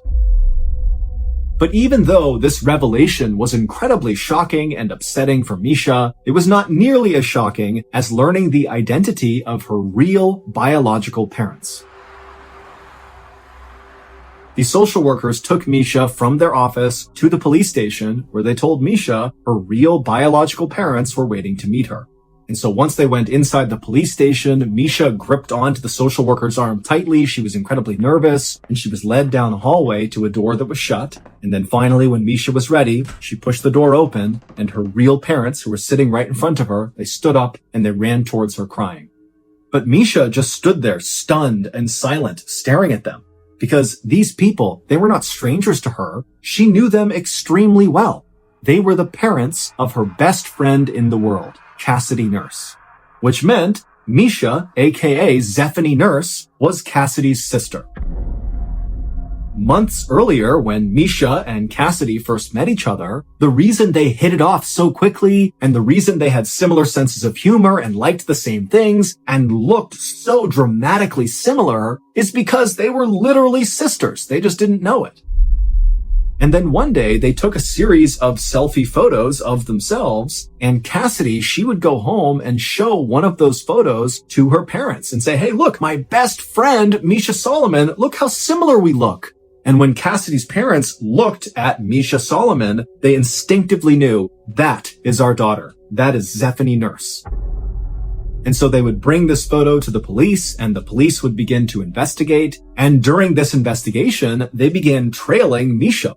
So when Misha's aunt told Misha that she thought a white car was following her, she wasn't just being paranoid. Those were investigators following Misha around, trying to get a feel for her schedule, because they needed to approach her when she was alone in order to get a DNA sample. They were worried if they contacted Misha and tipped off what they were doing, she would tell her parents, who were actually her kidnappers, and then potentially they might take Misha and run away. And so they couldn't risk that. They had to basically follow her around and wait for an opening to get this DNA test done. And so this was also the reason why Cassidy was acting so strangely towards Misha in the few days before the truth was revealed. It's because Cassidy knew about this investigation, and the police told her, you can't tip Misha off. She will tell her parents, her kidnappers, and they might abscond with her. And so Cassidy basically felt awkward and kind of just hid from Misha for a couple of days. The woman that Misha had grown up with and called her mom for her whole life, Levana Solomon, was ultimately convicted of kidnapping and sentenced to 10 years in prison. There has never been any evidence to suggest that Levana's husband, so Misha's dad for her whole life, actually knew that the baby had been kidnapped, because 17 years earlier, Levana had been pregnant with their child. But it's believed she miscarried, and Levana did not share that with her husband. Instead, she told her husband that she had gone into labor while he was at work and delivered their child, and so that's how they had this baby, Zephany. When in reality, after Levana had miscarried, she had at some point dressed up like a nurse, gone into the hospital, and stolen Zephany.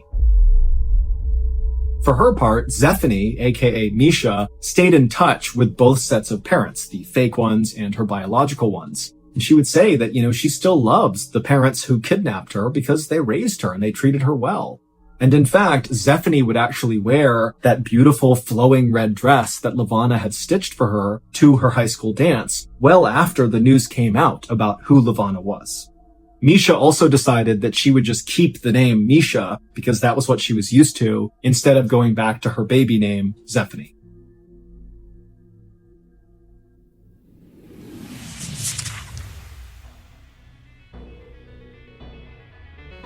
Thank you for listening to the MrBallen podcast. If you enjoyed today's stories and you're looking for more strange, dark, and mysterious content, be sure to check out all of our studio's podcasts. They are this one, of course, Mr. Ballen Podcast, and we also have Mr. Ballen's Medical Mysteries, we have Bedtime Stories, and also Run Fool. To find those other podcasts, all you have to do is search for Ballen Studios wherever you listen to your podcasts. To watch hundreds more stories just like the ones you heard today, head over to our YouTube channel, which is just called Mr. Ballen. So that's going to do it. I really appreciate your support. Until next time, see ya.